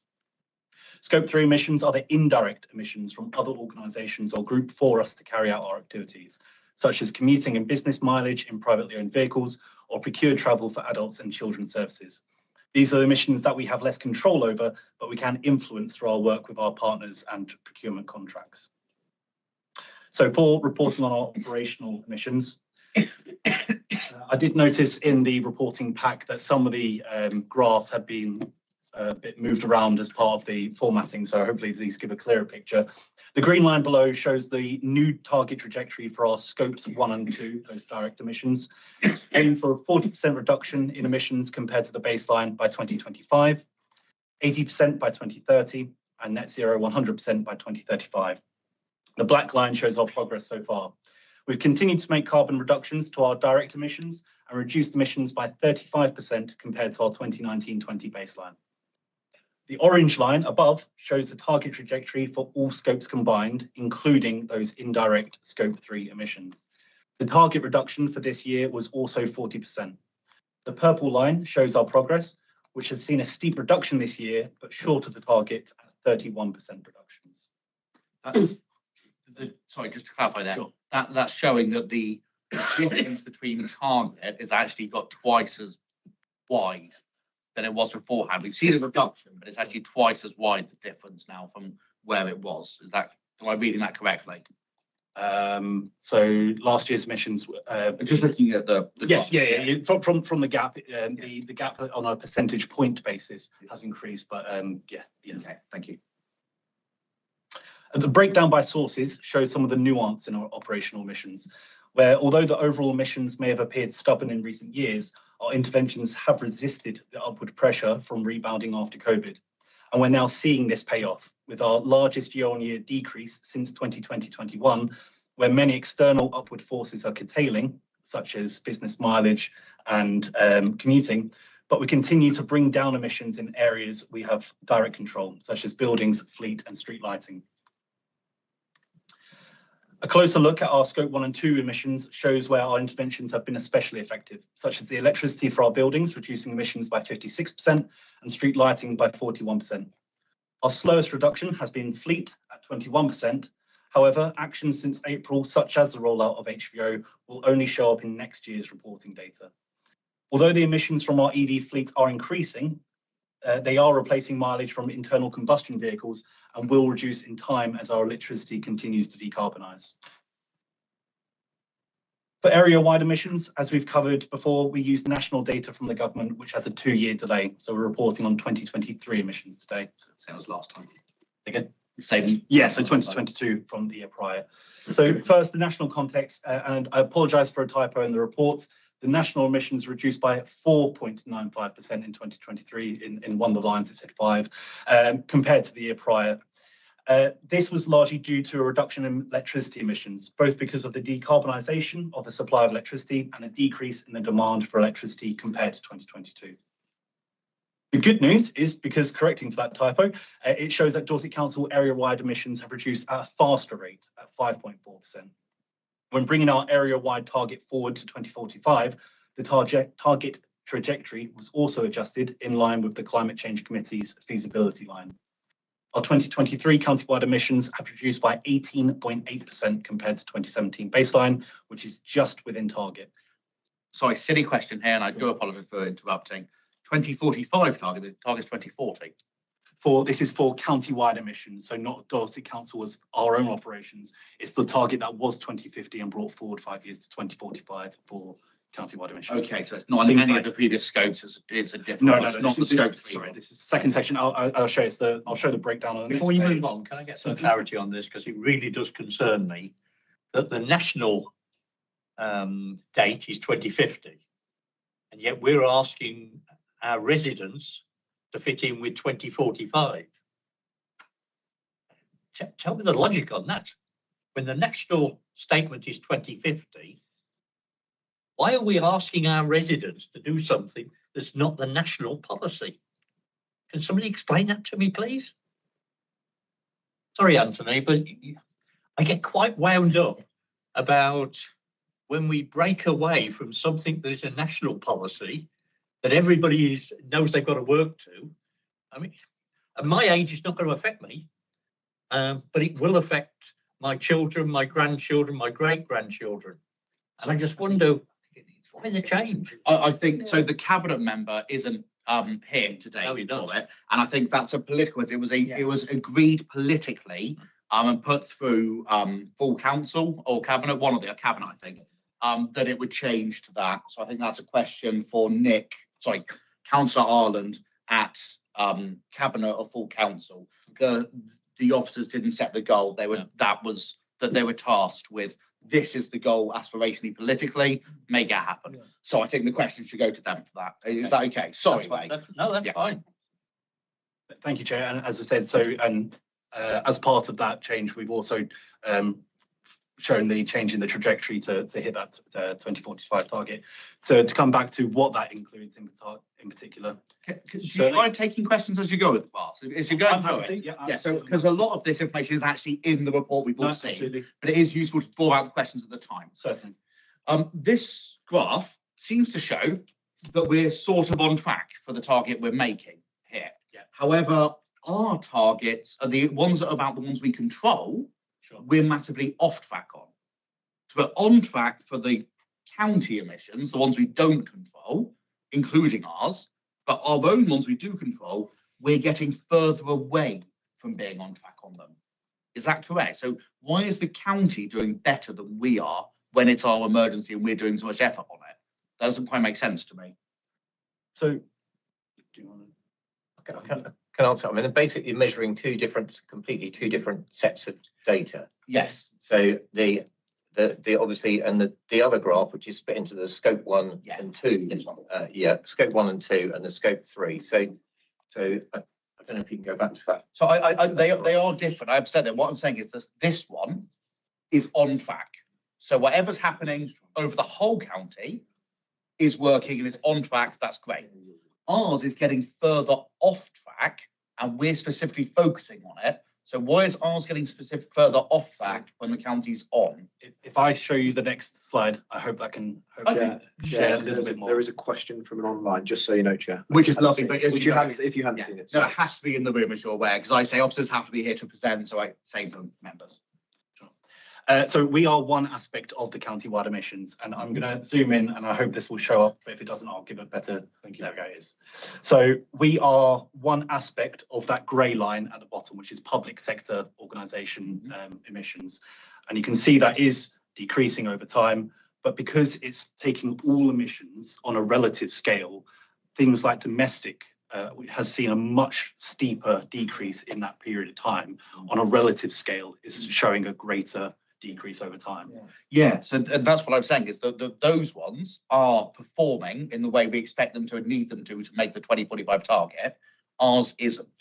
And what I'm trying to get to is what has worked well for that we're not doing ourselves, because for us to be further away from the target, we brought the target forward and we're failing to meet it more.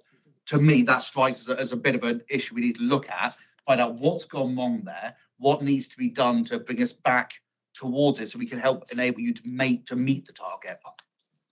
So can I, and this is partly because I'm educating myself as well, because my experience of these things is that these are never they're never straight lines. No, they're not. They go in steps and And so I suppose perhaps that if the team can clarify that whether or not we're going to smooth the trajectory and that we're off, but we're going to be, we're going to compensate and you've got actions in place, or whether or not we're off and we're heading in the wrong direction. And so that was what was said last year. Yeah. And we had the assurance there, but actually it's got worse since then, not better. And we're further away from the target now than we were last year. And so it's actually got worse over the year. And that's my worry. We had that assurance last year.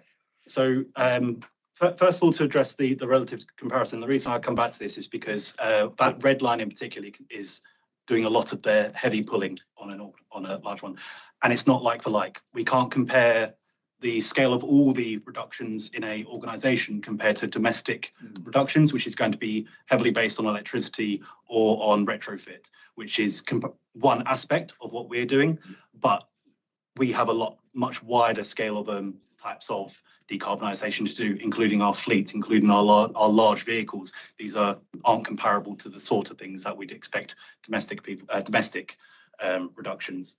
In terms of the second point, also this is 2 years behind. So this is looking at our 2023 county-wide emissions because it's national. This one. No, exactly. But your argument, your point there, sorry, is that we are going off. Oh, sorry. This is actually looking at what happened 2 years ago and is therefore more like for the 2 points ahead. So I shouldn't be comparing these to the ones from 2 years ago. That's enough. So taking that one away, and it's great that the county-wide 2 years ago is on track. That's great. So I guess then the question, taking that aside, is we've got further off track. Why is that?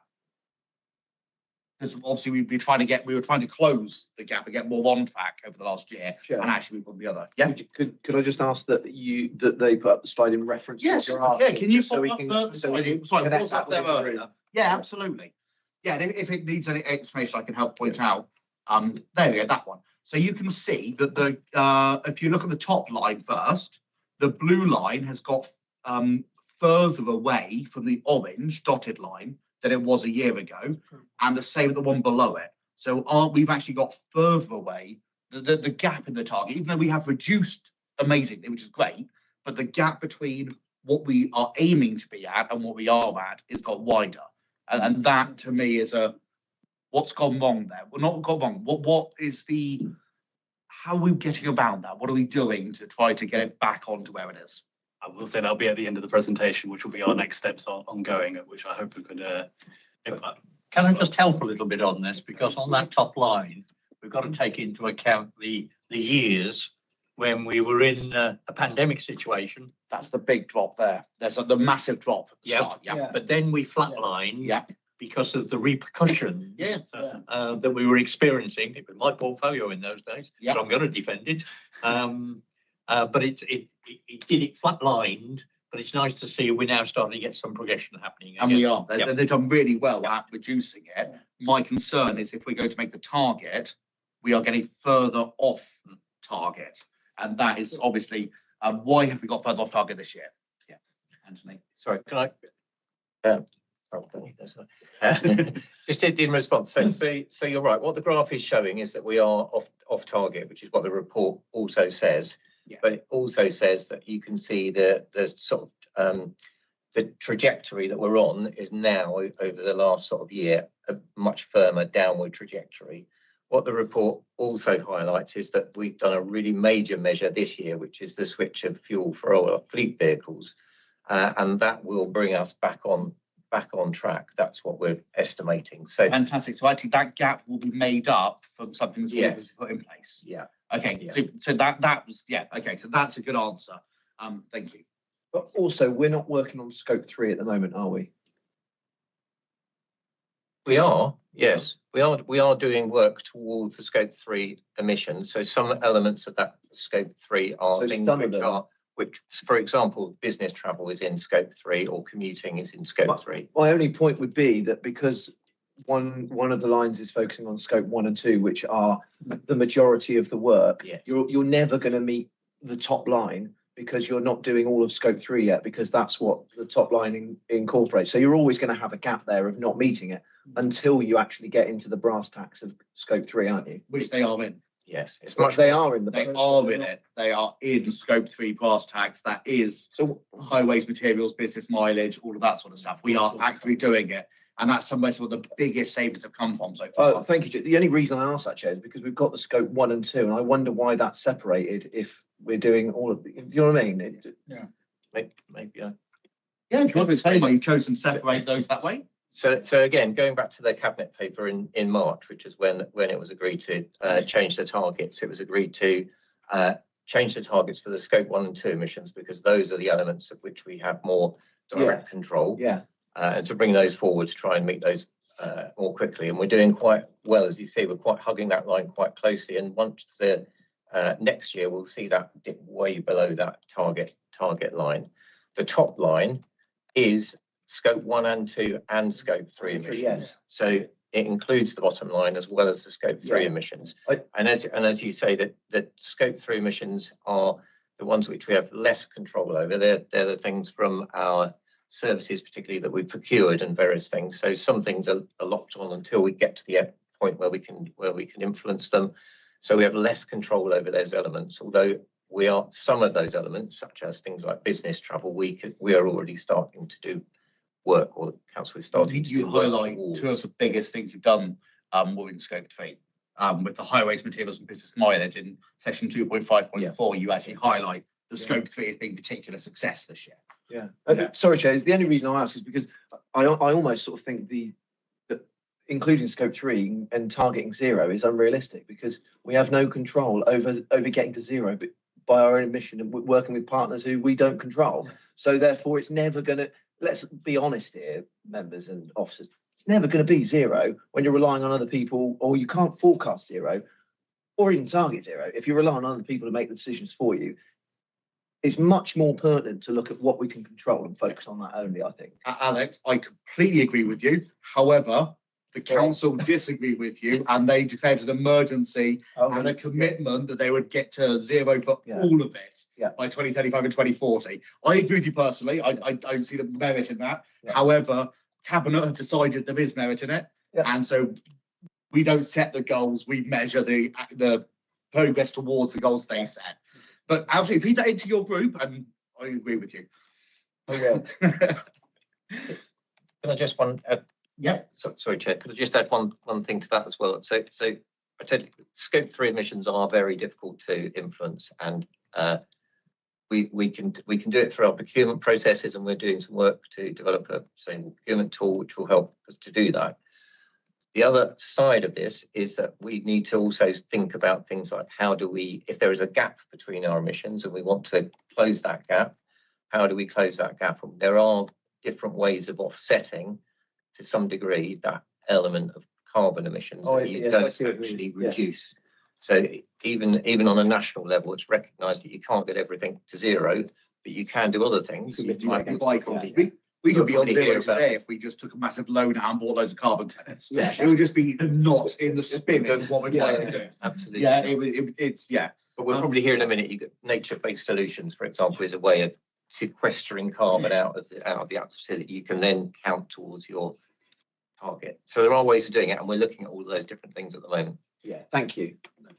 So I think looking over these, we can see that it appears on the graph that there has been a problem meeting it, but actually you've already put things in place that have already been put into place that will show next year to bring scope 1 and 2 underneath, or scope 3. So the measures we predict or approximate that scope 1 and 2 should be within target, and all scopes inclusive of scope 1, 2 and 3 should be around. Again, it's approximation depending on other things with scope 3, such as other draws, but yes, we believe it'll be close or below. Fantastic. So that's really good. I think actually, Pete Dixon, go for it, sir. Thank you very much, Chair. Thank you for indulging me. The question I'd like to ask is, Peter Dickinson, councillor for Littlemore, Preston and blown up cars. That's another story. How do you actually measure the carbon? That's a great question, and I can tell you now there's probably 500 different answers depending which part's being measured, if I'm not inaccurate, because the amount of carbon and everything. But you use a tool which we've signed up to that estimates it over everything. Sorry, not that I used to be involved in as a tool then. So you haven't got men running behind cars going, that one's got that one's got that. So no, our methodology, it's an estimate. It's an estimate based on national best practice by the national government. So we take our figures for our consumption. So for example, our kilowatt hours in electricity, for example, the litres of fuel from our fleet that we know is being used. And there's a conversion factor provided by DEFRA and DESNZ, Department of Energy Security Net Zero. And they provide a conversion factor of this many litres of such a fuel is multiplied by this conversion factor is comparable to this much carbon equivalents, and that includes other emitted fuels such as, for example, methane, nitrous oxide. So it's not an accurate. I think it could never be accurate. It's not in any way accurate. It's indicative in the same way that it is the indicative standard that everyone uses to measure their carbon. It's not to the level of actually going and physically measuring each particular release. However, it does also include the cost of creation of the items as well. So it does take into mind the idea of transporting the fuel over here, as well as actually the burning of the fuel. It's a really complex system. And you're right, it's not in any way accurate, but it absolutely gives us a measurable tool for us to guide ourselves on and to show we're going the right sort of direction. It won't be a case if we get to zero, suddenly an alarm will go off, it's on as a bonfire somewhere and releases some carbon into it. It very much is a best case estimate, but a nationally agreed and accredited estimate. And my other thing is the fleet that the council uses of electric vehicles. Does it meet our modern slavery policy? Ooh, yeah, that's a great question. Is that part of our EQIA for the fleet? I think we probably have to come back to you on that one. Yeah, because of the battery We'll get mining. we'll get you an answer. Thank you. Yeah, that's a really good one. That's All the minerals and everything that's used in solar, where it comes from, doesn't meet the UK's standards on living. And I'm often asked, what's the benefit to me as a resident of hitting this net zero? Well, if the whole world hit net zero, the world wouldn't exist, because we need carbon dioxide in the atmosphere for plant growth. And my big thing on this is, I feel the council puts too much importance on this, and it should look at ways of saving money. And it's probably I'm gonna similar to what I said. That's not really scrutiny. That's a political decision that's been made by the council. Our job is to measure progress towards the goal, not to argue over the goal that was set. Sorry, Chair. No, but absolutely ask that cabinet, full council, appropriate situation. But yeah, otherwise, the modern slavery one, really good question, because that's an interesting one I wouldn't have ever thought of. I'm happy with that. I assume you don't want to actually answer that question. No, we'll take that away. Awesome. So you, as you're aware, I'm not a fan of having reports read to us, because we have read the report already. Do you want to skip forward to the nature part? Sure. Oh, sorry, do you have a question? No, about the nature bit. About So the I was nature just saying bit, that, yeah, let's have the overview of the nature bit. Yeah. Abby, sorry, you have a question on this one? On the nature bit. So should we have the overview of the nature very briefly, and then move to questions? Yep. So, Thank you. yeah, so I'm Bridget Betts, and I'm the Environment Policy and Partnership Manager, and I oversee the sort of nature area things, and oversaw the local nature recovery strategy for the council. So I'm just going to give you just put the slides. Does anyone know how to bit like what? Now they won't let me get in. I I'm can't. afraid access that's it. we can't turn it off, I'm afraid. I don't think if it's one of ours, I'm afraid you're stuck with it, but possibly that's it. The printed reports for everything in the future, please. Don't do that. I don't want it, but I Not in the climate and nature programme. blocked out. It's blocked out again. In your password. Rings and irony. I know, right? It's Got that. I don't know. yeah, must be you. You're on the list. Yeah, it's fine over here. Yeah. Shame. Okay, so back to me. So I thought this, because we haven't measured nature before, we've done stuff with nature. So I'm just going to put a few caveats for this. So in this report, we measure nature recovery. So the council do a great amount of maintaining nature as we go along. So all of this is what we've done more. So we've either created or enhanced nature. And because it's all come out really out of the local nature recovery strategy, which is fantastic. We've really learned how to do a few things. We've met with obviously hundreds of people around the county to help us with that. But this report is around what Dorset Council and a bit of what our wider community do for nature. So we wanted it to be quite meaningful and just look at what we're doing. So, and you know, when I asked around with a lot of different departments, they all measure it slightly differently. So we've tried to really think about that and think what would be meaningful. So we took out things like, you know, how many trees have been planted because people like a tree, about hedgerows because they're quite, although they are trees that are managed, but you know, one of our priorities in the local nature recovery strategy is hedgerows. So we took out that. We look at how many shrubs, our wetland creation, natural flood management, nature-based solutions. So that just gives you an overview of what we've achieved in the last couple of years. And because there wasn't a baseline to go on, I've included the previous year just so you've got a feeling of that. Otherwise, we'd just be starting with just one figure. So that's why that's in there this year. And you can see that in most cases, most things have increased. Our wildflower seed planting hasn't, that has decreased this year. But we have a removal of our non-native or invasive species is pretty standard. So that's good news for us. Is that places where they've been removed, or, you know, it's a square meters? Yes, the amount of square meters, so it's all in different places. So how many sites?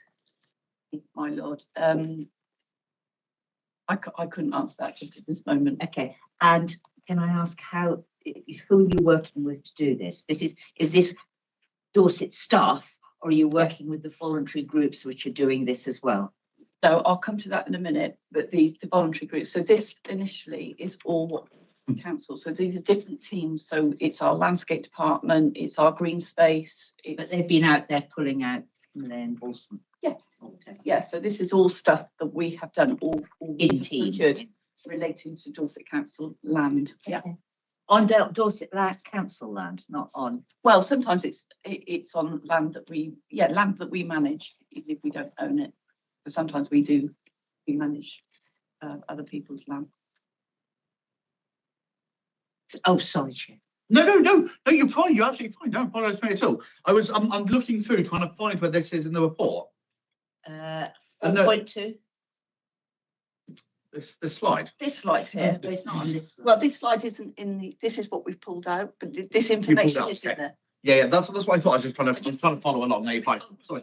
Yeah, no, and you were right. Thank you. Sorry. So this is just to highlight that the Dorset Biodiversity Appraisal Protocol, so that falls under my team. That's where we assess planning applications. And we've run that for a number of years, where we've always asked for compensation. So that has been replaced by Biodiversity Net Gain, which I assume you're aware of. Absolutely. And that is now statutory, and that's you've got to deliver 10% more. But we have Dorset and Dorset County Council previously had always been running that sort of system. Yeah, we would save the money up and then buy another patch of land and then start managing it. Yeah. And now it's down to the site to show that they are creating that, or yes, so by the other way it's around. under them. So but it's just to show that we, in all those years, we had all those actions for bats and all that money that we did something and compensated for nature. And we can't report on the Biodiversity Net Gain figures because that is we're waiting for some module on .gov, the planning website, so that we can be able to take those figures. So we'll be able to report on those next time. And just to let you know, we also have environmental mitigation. We deliver a lot of that, particularly nutrient mitigation. And although that is often taking land out of some kind of production, that does mean that actually the added benefit is you get nature recovery. So just to let you know, that's the amount of land that we have bought in the last couple of years. Excellent. This one?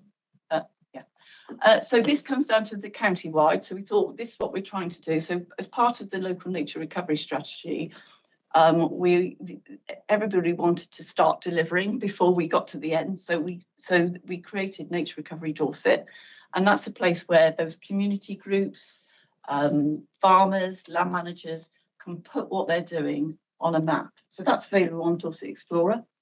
And we asked them to say what they're doing and how much approximately land they are doing nature recovery on. And we have tried to take the average of that amount of land and put the numbers down there. So you can see from August 2024 to March 2025, we had 231 members, and that gave approximately 22,678 hectares of land that was attributed to doing something for nature recovery. Sorry, I don't quite understand. Yep. The land obviously was already there and already nature, or did they take something away and make it So suddenly they've nature? added to it. So it could be a farmer who's got a field and then he's done some hedgerows or some planting for nature. So what is the definition of doing something to it? What's the criteria it has to meet to be doing it? And then, I've got, sorry. And then I have questions from Alex, Barry, Shane quickly on the last one. So I've got you on the list. Yeah, so doing something for nature, well, there's a whole range of stuff. And I think when you read the nature recovery strategy, there's loads of interventions for nature. So that could be putting in ponds, planting hedgerows. So there's a whole host of stuff. It's not a particular planting trees. I'm trying to work out what we're measuring with this. Yeah. Amount of lands that something has happened on Not is. that there is either being created or nature has been enhanced. It wasn't there before. Okay. So I'll start moving through the questions. bare soil, and then it's been created into, it could be even your garden really being created to some nature. Thank you. Alex, you are first on the list. You are right. Yeah. So I've got a list at this point. I've got 5 now. Me or you? Oh, sorry. I have Alex there. Okay. Then I have Barry. Then I have you. Then I have Shane. Then I have Ray, and then Sarah. Yeah, not me, Chair. Oh, not you. I don't think you had a question. Okay, I was wrong. You missed me. People like hearing my voice, Chair. What can I say? Oh, and Craig, and Craig actually said as well. Yeah, I've got so many. Alex, go for it. You're the first, Alex, and I must be confused. Yeah, I can't remember where I got to on this one. Looking at the map up there, I mean, it's lovely, but when you actually investigate it closely, an awful lot of them are individuals who small gardens that say, "Oh, I'm not spraying anymore," and you think, well, they weren't anyway, because that's the sort of person they were. So there's a lot of it gives rather a glossy idea of the differences, because they've probably already been doing it. So therefore, you're not recovering more just because they've gone onto the website and signed in. I have to admit, I haven't signed in because I thought, well, I'm already doing it, so why would I put that in? And I, as a member, so I just wonder if we're actually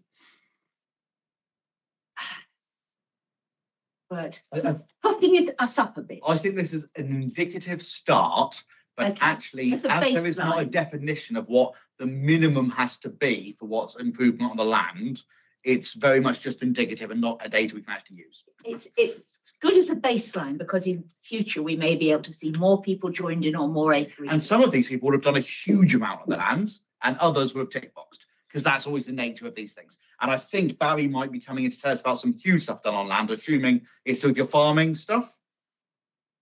After Alex. So do you feel that this is useful as a baseline, or do you actually sort of think this is an achievement? There's 2 roles for this. So it is a baseline, and we've never asked anybody this before. So this is useful.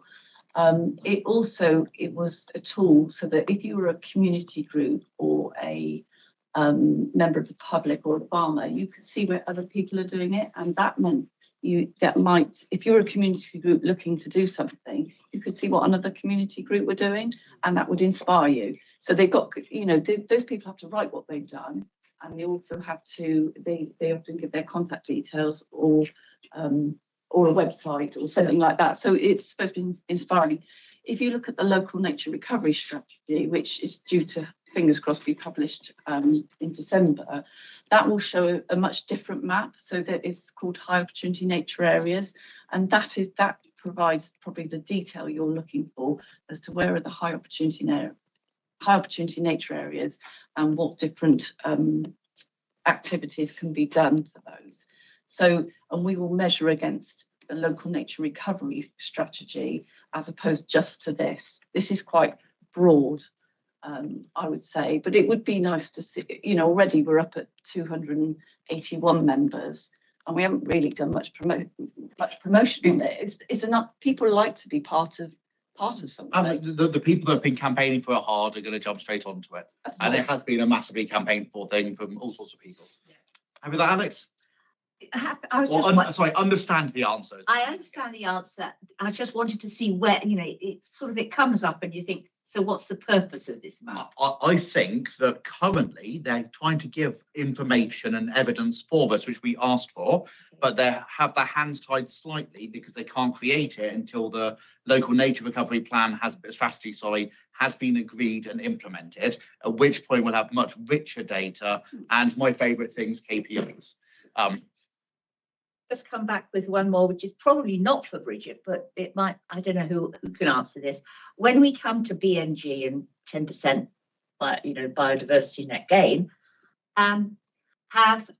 do we include things like green roofs as part of the footprint. Rood roofs, sedum roofs, because I'm just thinking in Singapore, every new building in cities has to have either a roof garden or a walls covered. They have to get their BNG on the actual property because there isn't that much land to play with. So yeah. are we doing that sort of thing? Obviously, we can't tell them they have to do that, but would that be included in the net gain Would if that they be were to do that? recorded? Well, biodiversity net gain is done through quite a complicated metric, and it depends what biodiversity you're taking out as to what biodiversity you can put in, because you can't, you know, you have to replace like with like. So sometimes that dictates where you can put that biodiversity net gain really. So if you're dealing with like river units, you would have, you know, if somebody's dealing with a water course and they can't do that enhancement on site, then they would have to buy those units, but they'd have to buy water units. So I guess I think so. I think the specific example was if someone builds a house in a back garden, but it's currently a back garden, and then they plant a green roof on it, which is full of back garden type flowers and things, would that count towards the net gain as part of the planning application? I think that was kind of the question: is are those things a potential where it could be counted, not the only way it's counted? I'd have to come back on to you on that. Okay. That's quite a technical. So are you happy to come back with a? Would that It's be a something way? I'm going to follow. Unless Shane happens to know the answer as planning. But no, I would never put Shane on the spot like that. But yeah, if you come back, that is really interesting. If that's okay, I'll move to Barry next. Yeah, Barry Cooper, Winterbourne North. My question on this slide is, you've got charity or social enterprises and you've got 15,000 hectares there. I mean, I take it National Trust is included in that. Would they be? Without going on likely, yeah, I mean, the National Trust are big partners, 15,000 and Dorset Wildlife Trust. 15,000 hectares for a charity or social enterprise seems like, well, it's a vast area, isn't it? You know, what is the definition of charity or social enterprise? Yeah, that will be people like National Trust, Dorset Wildlife Trust, who do vast amounts of nature. But only if they are improving the land. Yes. Yeah. Not if it's just the same. It has to be improved to be on this. But I also think, I don't think this map will be around next year, will it? Will be on the KPIs and the new one. This won't be relevant then. Yeah, I think this map will be around. Okay, in that case, I've got a couple So of points to add to it. if they did, I'll come back. If they did rewilding, that would be included in that. If it's on there, if they choose to put it on, then yes. But I see. This is the sort of place for everybody to put something on. But we do have all the sort of big projects like the Bear Ridges Wild Woodbury project, the Ware Mark in a map layer on the local nature recovery strategy. I think it'll become a lot clearer once you've got all the maps for the nature recovery strategy. I honestly assumed this would stop to exist at that point. If it's not, it's fine. But I've got a recommendation for it. No, I don't think it will. Yeah. Unfortunately, because I think people wanted it, and it's supposed to be quite interactive for the public. Sorry, if that's the case, I'll move to that part of the recommendation now. The map doesn't show any usable data. I think we need to know what was done on the land, what actually defines a nature improvement. Otherwise, it could be so easily misused as data.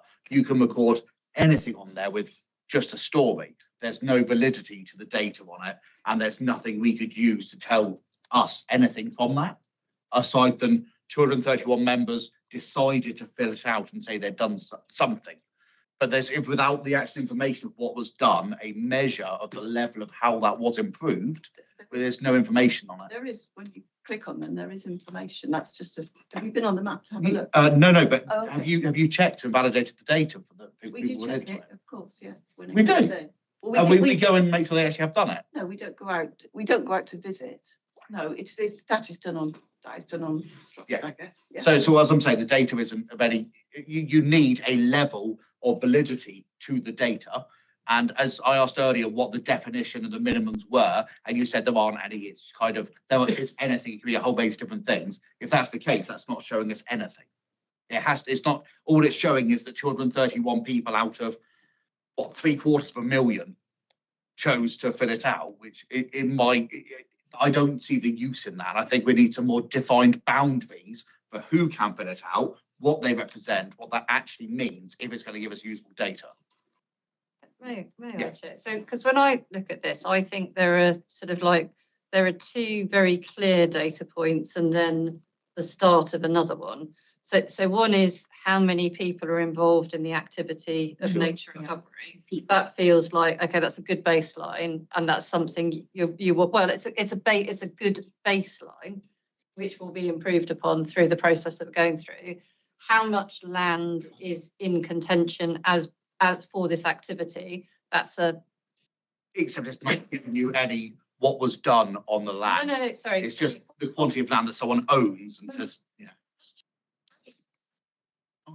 Yeah, and I think there is a kind of like an amount of land. So actually, if we wanted to quantify how might we go and sample it, then that gives us access to that. The third part is you're right. The actual way of measurement of BNG is a tricky thing, and there's a bit about what's the proportionate effort between us, assuming that people are not tending to be actually kind of like deliberately misleading us here, versus the effort of absolutely baselining it. I think as the plan develops, I think that kind of like sample testing in terms of does this, for what is a vast data sample, do we feel we've got statistically robust data? A sampling method for that is going to be appropriate, but that I assume is going to come out of the recovery plan rather than this process. I'm also, I think we'll circle back to this in the recommendation section because there's a bunch of self questions. And it's only because we're going down further on that route at the slides, but we'll go back to the questions. Shane. Karen, can I suggest that you finish this bit? Because mine was on the previous paper rather than paper flow. Okay, yeah, no worries. In that case, Sarah? Yeah, my request is, could you put a key onto the symbols actually on this map, please? Yes. Yeah. That'd be good. Because there's no key to what all the symbols are. Yeah. Yeah, sorry, it was just a screenshot for this presentation, but of course, it Yeah, it is it would on, be useful on just- Dorset Explorer, if you go and have a look. Yes, it's on. I can't see it. I'm Oh, on I'll Dorset check that. Explorer, Yeah. and I can't see what are the red squares and what are the green diamonds and what are the Yeah. So It's- can I suggest that it's there. afterwards, with the Dot Explorer, let's make sure that it's all there. And I think perhaps if you have a number of councillors that don't understand it and it is an emergency that the council have declared, that you should do a webinar on urgency on explaining how to use it. I think that would be something useful as it is an emergency. So are you happy that will come to us afterwards? Yeah, that's fine. Yeah. It was just a request to have it on there as a future. No, absolutely. I think any maps in the future would, but as I said, there's a screenshot for that, not on our thing. Ray, you're next. Oh, yeah. Couple of points, if I may. The things that we've done with FIPL, does that feature on here at all? Not on that particular map, on our previous figures it did, yes, it does. Okay, because I think it would be worthwhile if at some stage, Bridget, we could combine it so we see what's going on. Yes, yeah, that was fine. If that's possible. Yep. If it's not, then you just say no. You'll have it in 2 lots, and that's all you're getting. I'll accept that. Well, we have included the FIPL information in our reporting that you've Yep. got. Yes, I saw it. Definitely, Yep. definitely in there. I have read the paper, I promise, Bridget. Yeah, no, that's fine. Would I dare not read your paper? Yeah, this was just a start of something that everybody wanted us to do. So I think it's an You want evolving. to do, sorry? So, Sorry, did you say every? well, people, when we wrote the strategy, everybody wanted a place where they could start putting things, And not everyone has contributed to that. I'm sorry, I definitely want it. So I just want to ask you a quick clarification. Sorry, are you saying that who wanted it? Sorry, the people who prepared the local nature recovery strategy. So we were. Was that not us? We were the responsible body and we facilitated it alongside BCP Council as our supporting body in Natural England. But we worked with 79 different organisations to prepare the strategy. Okay, and so you're saying everyone? Sorry, yeah, those people. Sorry, I thought you were saying every. I think it was I thought it was an acronym for a group that I wasn't aware of. That's what I was getting really confused on as who was doing it. Sorry, so you mean everyone is in the whole group? Thank you. Well, that's what I thought. I thought you can't mean the delivery company, and that's why I was getting myself really confused. Thank you. Sorry. Can I keep going? A little bit later on, I'd like Anthony to give us some update as to where we are on low carbon Dorset now. That was the key to the success that we've had so far. And I'd like, if possible, Bridget, sorry to put you on the spot, I did mention it to Andy, so I'm sure he's actually mentioned it to you. I want to understand the difference between the ecological emergency and the nature emergency. Yeah. Are they the same? In which case, can we get rid of one of them? No, they're different. Because we've declared 3 of them. Yes, I know, but Yes, they have to be different. in asking the question, I get told that there's no difference between the nature and the ecological. So my response to that would be that the language has changed over the years, and working with all the different people that we did for the local nature recovery strategy, that actually everybody preferred the term nature, and it's a nature emergency because there's people talking about ecological, biodiversity, natural environment. It was too confusing for everybody, so we have renamed things to nature. So we think it's a nature emergency, and that equates to an ecological emergency. Okay, so if I can put an address to the chief exec, I think we need to get some clarity on this out to the public, because the amount of times I get asked, well, where are we on the ecological emergency? Because I used to hold the post, I still get plenty of emails on it. And I just think we need to get a little bit of clarity on this. If it's the same thing, but with a different title, then Well, no, I've got to understand why. So I'm going to put it, I think this was asked of the leader when it was done. We were told very clearly that the nature emergency is different to the ecological emergency, and it's a different emergency, and that was stated in the meeting and voted on as an emergency. And I think what we're looking for is I think what we're saying is, could we have a clear separation to show what you also do for the ecology emergency? Because now that's got lost in this, I think. So I'm very happy to take that away as an action and provide clarification. Yeah, because I think that there is useful to have that differential, even though to me it's all the exact same thing. I'm sure there's nuances that I don't understand, and it is different. Well, we're back in that kind of business speak problem, aren't we? Of like everybody having a lot of words for things. Yeah, right. So I have Craig, then Peter, then Barry, and then just one other thing. Okay, yeah. Yeah, sorry. And I'm going to bring up a little bit of history, if you don't mind, Bridget, because you and I worked very hard to try and deal with the barbecues, and we dismantled quite a few that day, courtesy of a particular company. But I just, as part of the nature, let's face it, it's the barbecues that destroy the nature, or are the guilty party in the destruction of the nature. Are you, as part of your plan, still pushing hard? Yes. And are we lobbying government on it? Well, this year, the main cause of all the wildfires were primarily arson, not barbecue. Yeah, I saw that. Yeah. But we now have PSPOs on all our Heathland sites, so that's really great news, and that was done through our council here, and that is, widely known. So the barbecue issue has come down, funny enough, but unfortunately the arson issue is up.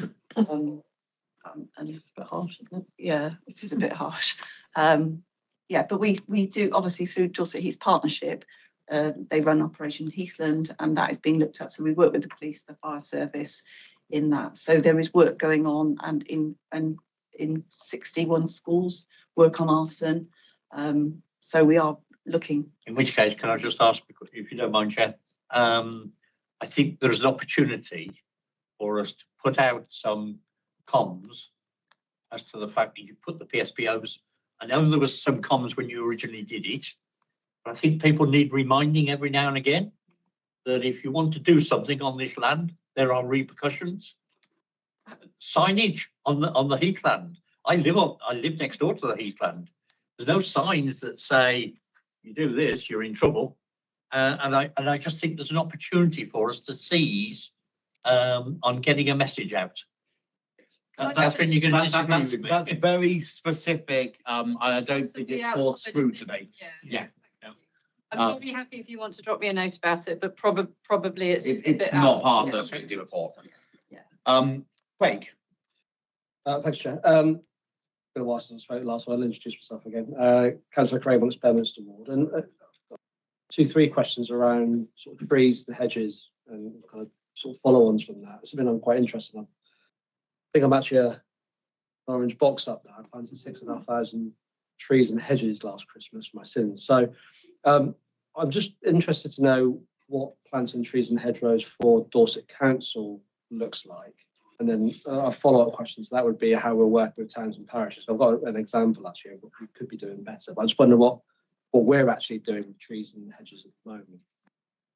Yeah, so well, I think it's in the report, which I haven't got in front of me, but the number of trees planted hasn't been, we haven't done tons of that. We don't own woodland in that respect, and we look after trees, highway trees, but I think there's been an increase in highway trees actually, so we do manage those. We have a commitment to plant 3 every time we cut one down. Yes. And we put a big number down, so we must have planted 3 times that many in theory. I think we might need to come back to you. I think it's a really good question, which is like, what's that kind of, what is our tree planting regime, which is something that we can definitely ask Jan's team about, just to get clarity on that. I think the question about towns and parish councils is a good one. We probably don't have good data about exactly what they're up to. And a lot of them are doing a lot of really interesting stuff in this area.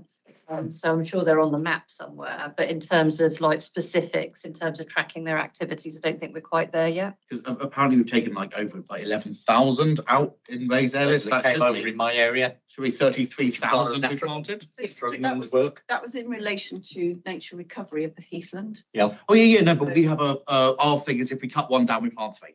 That's a one we've got. So there should be 33,000 somewhere, I'm guessing. And maybe an update on that would be really useful, because that is one of our policies, isn't it? So I think we're going to have, if you don't mind, we will, because I think it's a different group of people who'd be able to answer that question. We can go and we can do that. I think on the towns and parishes, I think, as I say, we're involving them in this work, but I think partly in another strand of work, that more systematic relationship with towns and parishes that means that we can do this kind of big scale strategic stuff together is absolutely what we're working on. Can I just add to that, that we've already run workshops with them. They've asked us to provide information to them and work with them. So we're just at the start of that delivery phase, really. So we've already connected to them. So we're quite hopeful for the future. Nice. Okay. So with so do you want to jump in as well? Go on, go for it. I was just going to add to that. There are lots of different things as well, that some of which are noted within the report, the different projects that are going on across Dorset, some of which are run by the council, so some of which are run by National Landscapes, some by community organisations. So the Great Dorset Hedge is one example of a sort of large hedge planting community-based sort of project.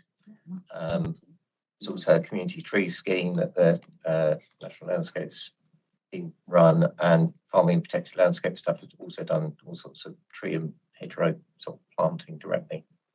So there's a lot going on. So maybe we could just sort of gather that all together and sort of. Yeah. The reason I asked the question is I know from sort of personal experience in my ward, there's actually quite a lot that towns and parishes on my ward are doing around tree and hedgerow plants, which they invariably will be, we have a councillor in Bedminster, the councillor Richard Biggs, done some brilliant work on this, where he's been given hundreds of trees from a charity, but and maybe this is like the opportune time to mention these kind of small scale examples, because he's having a real sort of dilemma at the moment. He's been given all these hundreds of trees, and we've got a team of volunteers that are really keen to sort of plant these, but he's actually finding it hard to find places to plant it, because he's emailed highways or officers who have come back and said, well, you can't plant it there, but you can plant it there, but then you've got to insure that tree, and actually like the kind of bureaucratic, what I'm trying to say, process. But I'm just wondering if at this early stage we can kind of try to let common sense prevail a little bit around these sorts of things, because when you start thinking about things like devolution and the council maybe trying to give up, or give land to local towns and parishes do more, that seems like a really good opportunity actually to just kind of let them go plant these trees and hedges, because I said Councillor Biggs has emailed me saying I've got 250 trees that I want to plant, and there's nowhere to do it. I'm just wondering what that can look like practically. Yeah, we are aware of that, and I've spoken to Steve Maris in the ARBS team, and he forever gets emails to say, I've got some trees coming up along the highway, but that isn't always the best place for the trees. And that's the issue, but we are aware of that, and maybe it's something that we should look at as a council to have a place where we offer that as well. I think I think what's coming out there is the idea that we do a lot of saying we do partnership working, and we do a lot of working with groups of people that choose to come along to specifically named things. But actually what we're trying to do is let's work with the actual town and parishes to make it really easy for them. Because I know that as a town councillor, I wasn't aware that I could even come along to this as a town councillor. And I can't be the only person that there's a dual hat or in one of those councils that wasn't aware of it. And so let's really push it to them that if you have an aspiration to plant trees, we can enable you. Or because I think that's what we're doing, is let's really work with them and use common sense to set the ground as we're going. And I think it's actually more in not necessarily, if you want to go, if a local town councillor approached me and said, I've got 10 oak trees, I want to go plant on this mini roundabout, clearly that's not going to be the best place to plant a tree or 10 trees. But it's actually more the kind of the concern that is created to towns and parishes. So actually the concern for him and the town council wasn't that, well, this bit of verge isn't really suitable because of highways, that's absolutely reasonable. But it's the kind of, well, you can plant some trees, but you have to insure it. We won't take the liability. And to me, that's just, I felt like saying, well, just plant them and they can plant it. But the point is trying to make that kind of worry for like a small parish or even for me, a small town, to sort of take that away and say, I don't need to worry so much about those sorts of things. Now, it's easy for me to say that, but I just wonder if the message coming back is, well, actually you can't plant trees because if you do, then you're responsible, you're liable, you'll have to insure them, and it puts people off. Yeah, no one. Yeah, I know. So I was with the leader at the town and parish council's annual meeting, and actually there's a sort of like over the coming kind of like probably over the course of the next year, we've really got to kind of like really describe what does double devolution really mean, and what is it that we're trying to support towns and parishes to do more effectively. This is a really good example of the fact that at the moment it's probably quite a complicated process to approach us with a bunch of, I've got 200 whips, where do I put them? That seems like a sensible question that we're not really set up yet to answer with a simple, well, this is what you do. And in the same way we've been trying to simplify the community asset transfer process, there's a whole load of other things that we can work to simplify so that when somebody turns up with a really brilliant offer around the nature, so the nature agenda, we can actually help them do it. I think we're getting slightly, it's really useful, really great feedback, but again, I think we're getting slightly off there, and that's more working with them as opposed to this. So I'll try to put us back straight to this. I think it was really useful, though. Carry on, yeah. So just one more, it'll be a short question with probably no answer, which is fair enough, but it's just more of an observation. So in terms of like looking forwards in terms of nature recovery, something that is a bit of a kind of bugbear for me, and sat next to the portfolio, you might be interested as well. Where we, with the like local plan and everything else, I know you're a big fan of, is there scope to try and really push this into like the local plan? And a really good example is, lovely new development, chuck a couple trees in, and that's, there's real opportunity there to like, really enforce this sort of stuff into like, future development. So I think because that's putting into a totally different portfolio, rather than pushing for your answer on that one, I think I'll let Shane come and speak on behalf of planning, because I think the local plan, pretty good use, go for it. So yes, the local plan obviously is moving on now at pace, and one of the aspects of that, we've got this other stream that's going to deliver into the local plan as a design code. So that design code will encompass a lot of that work, and that will formulate the policies that can go into the local plan. And now I'm aware that we have 27 minutes to extend the meeting, and I'm not willing to do that today. Peter. Just a quick question. The nature recovery, that didn't include the seas around our coast. No, it didn't. It did originally, but we were asked by DEFRA to remove it. And I think that the marine nature recovery is coming forward through the Marine Management Organisation. Thank you very much. Then I have Barry. Yeah, Dorset Local Nature Recovery. Now, from DEFRA, we had 1.6 million in 24-25. If they cut that, how are we going to, what's going to happen, but also with the county farms now, well, we've got 40, and they get it from countryside stewardship and SFIs. If HWs decides to tap all that, you know, how are we going to be able to carry on with those sort of things? Yes. And what, sorry, you know, we manage 171 designated sites. So if the funding ceases from central government, you know. Well, we have to fund it, if that's the case. We've declared it an emergency. Wow. It's so important, we would have to fund it. I'm asking the Oscar. So the 1.8 million is stewardship funding on our SSSI land that we manage. So that's where we've got that, and some of that is capital funding and some of that is revenue funding. So, and that's across different sites like Avon Heath, Slotbog, those types of areas, and that's all around Heathland, restoring the Heathland. So that comes in, we just get agreements in as and when, or when new stewardship agreements are reached. So that's. We pay for it. We pay. Sorry? We pay that. That money comes from DEFRA. Yeah, but what I'm saying, if DEFRA say we're cutting it, you're not going to have it. Well, we'll either cease doing our Heathland restoration or we will pay for it as a council, but that'll be our choice. That's what I'm trying to say. We might have to pick it up. I think if we go on that, if anything is cut, then we fund things according to our council priorities.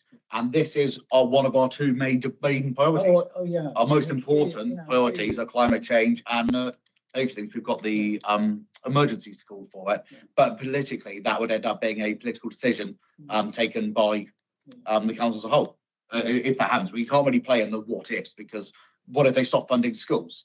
Yeah, we would then presumably fund them ourselves. We can't go down that road. We're sticking to what's actually in front of us here.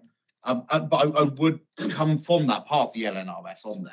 Is we have got monitor and report progress, track actions taken, assess outcomes, and prepare updates every 3 to 10 years. This is an emergency. We need updates every 6 months for it. It's an emergency. We need to deal with it sooner. I think we seem to forget that climate is an emergency, which we haven't done yet. We haven't sorted yet. We need to tackle it like an emergency. Yeah, so that 3 to 10 years is DEFRA's wording, not ours. So we don't know.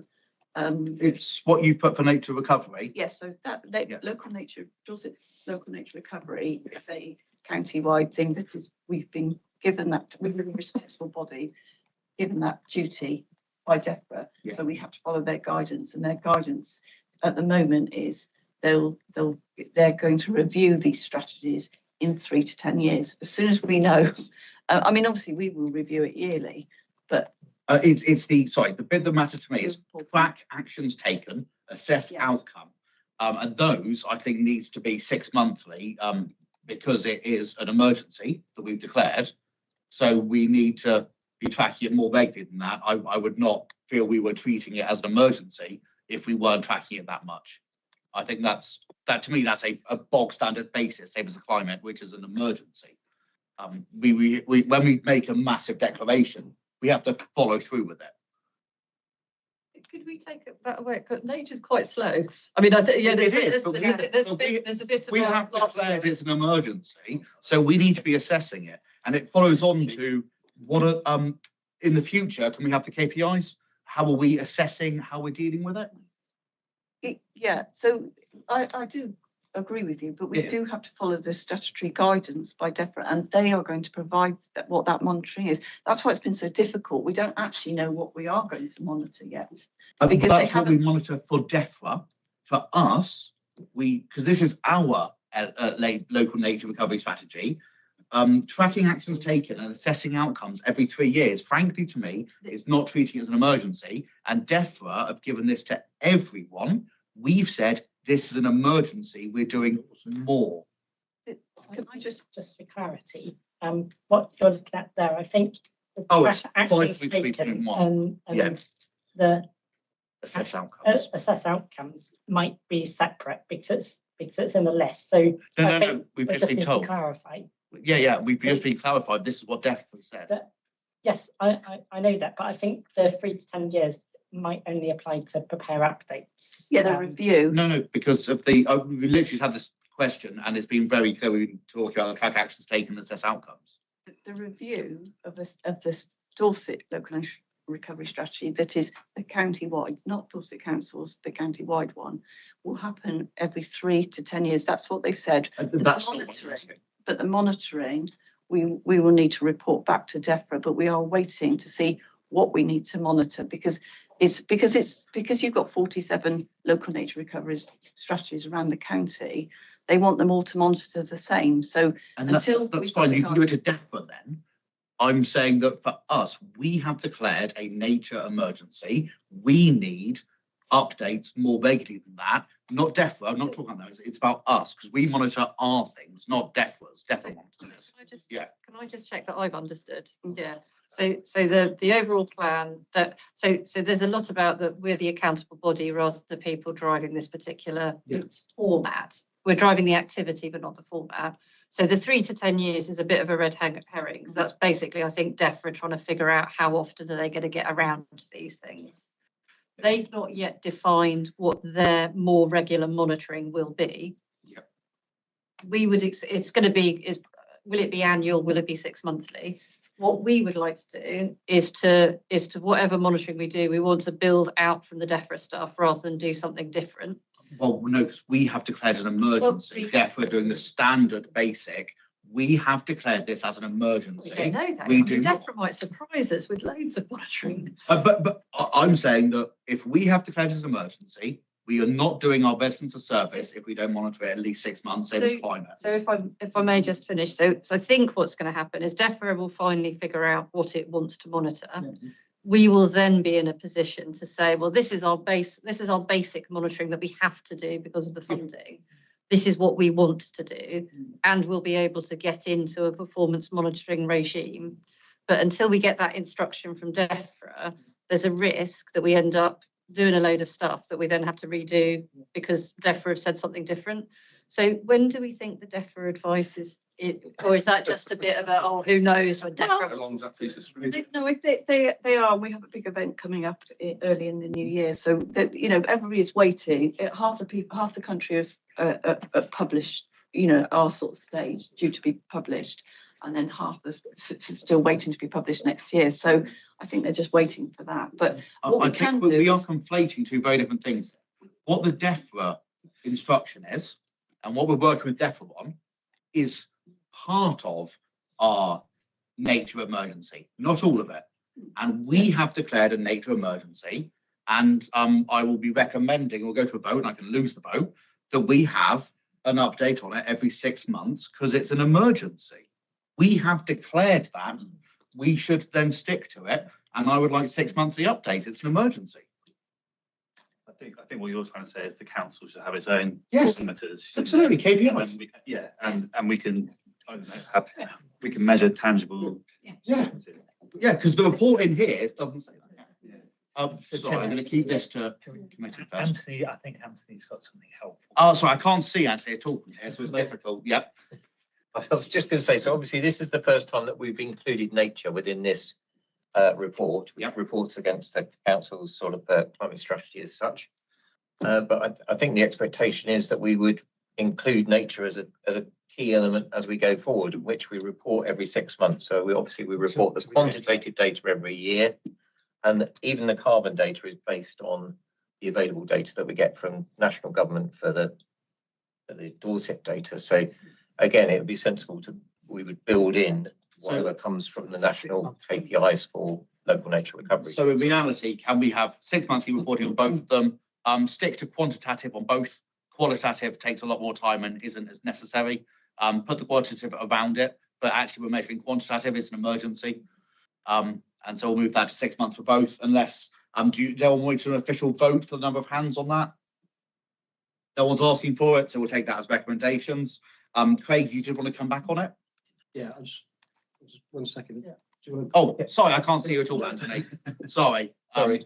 Yeah. Can I just clarify the recommendation just from my perspective? Sorry to ask. Are you asking for a quantitative report every 6 months? It's an emergency and we're getting further away from the goal we're meant to be at. It's getting worse, not better. Therefore, we should look at it more, shouldn't we? Could we take that away Yeah, and practical just consider how we would do it? All we're doing is a recommendation, whether you choose not to do it or not, that's different, but That's it's a great. recommendation. I think if we could take, we very much hear what you're saying. Can we take that away and just take a look at how we get close to that? Okay, but that's just a recommendation, so it's never, we're not decision making. We can't dictate, we can only ask. Craig? Sorry, Something you can look at during the work programming process as well. Sorry? Something you can look at It's already, during the work. no, it's already on there every 6 months. Oh, right. It's already on there every 6 months anyway. Yeah. I was just going to ask a question around the investment we're making into the two plans. So I know initially it's in the region of 93 million. I think roughly 15% of that is coming from sort of DC taxpayer. So I think to date about 22 million. Like, would I be correct in saying that? From taxpayer base, yeah. From taxpayer base. I'm just wondering how we feel we're delivering on that. If we think we are, if generally we're happy that we're kind of hitting our targets, if that offers real value, and maybe being on the flip side of that, if we are exceeding, then we're doing really well. If there's scope to save some of that money back into other budgets, because 22 million is quite a lot of money, and if we're kind of exceeding expectations, could this be something that we could look to pull back on a little bit? Because obviously there's things like child, adult social care, and other aspects of the business that's running deficits. I wonder if we've really given that some thought as well. Anthony? Well, just as a kind of an overarching, we will keep, or firstly, every money that we're spending, we need to be constantly looking at, are we getting value for money? And that's very much the discipline we should have.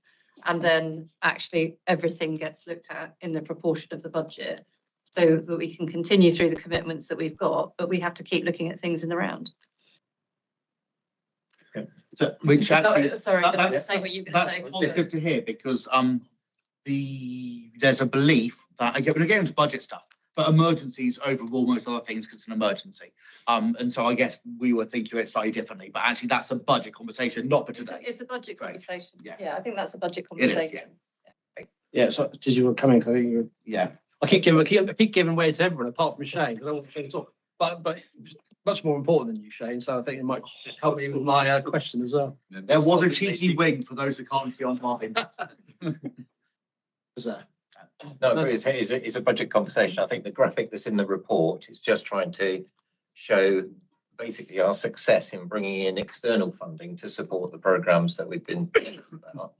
And although it shows in there that there's 16 million pounds that has been allocated in the council's capital budget, that's only allocated. So the intention all the time is to look at value for money on how that is being spent, look at a business case for each element of that programme, and always to look at, can we bring in more external funding to either maximise the benefit from that or just not have to use it at all, essentially. No, I completely agree. I guess the reason I asked the question is, one of the things we need to do with residents is sort of bring them along with this, whether you believe in the emergencies or not, or whatever. That's not what I'm saying. The point is, people need to buy into it and feel like they're seeing value for money. And I think we just, when we talk about KPIs and trying to figure out where we are, and when we're going to bring things back, just to make sure that people are buying into that, because otherwise we'll lose people. But I'm going to shut up now. Shane, please come on in. Thank you, Chairman. Got two quick comments and a quick question. The first one is, I was mortified on the map to see my town was renamed as the Lambs Green. I'm just grateful John Andrews wasn't in the room to see it. It's the first one. It's interesting on the previous report at page 29 at 5.3, there was a huge list of reductions there in the carbon reductions, which I was really encouraged to see. And I think, being quite honest about it and transparent about it, this is the word that you did, Ray, and you did not from the cross-party EAP, with a massive amount of work with the officers as well. And that's obviously now we're seeing the fruit of that work that was done, which is really good to see. And I think that's encouraging for the council to see those levels of reductions that take place. And then I was interested to read on at 6.2. Emissions have continued to fall in all regions, regardless of geographic, demographic, and industrial differences, and fell in 94% out of 340 out of 361 local authority areas.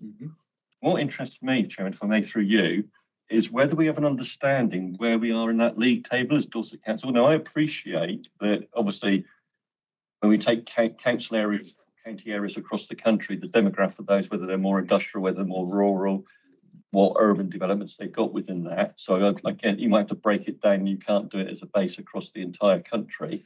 But I'd be really interested to know where we are within that league table. So can I just add to that slightly? I think there should be two league tables, the one of just the national, because actually no two places are the same. So where we are generally, and then the of comparable.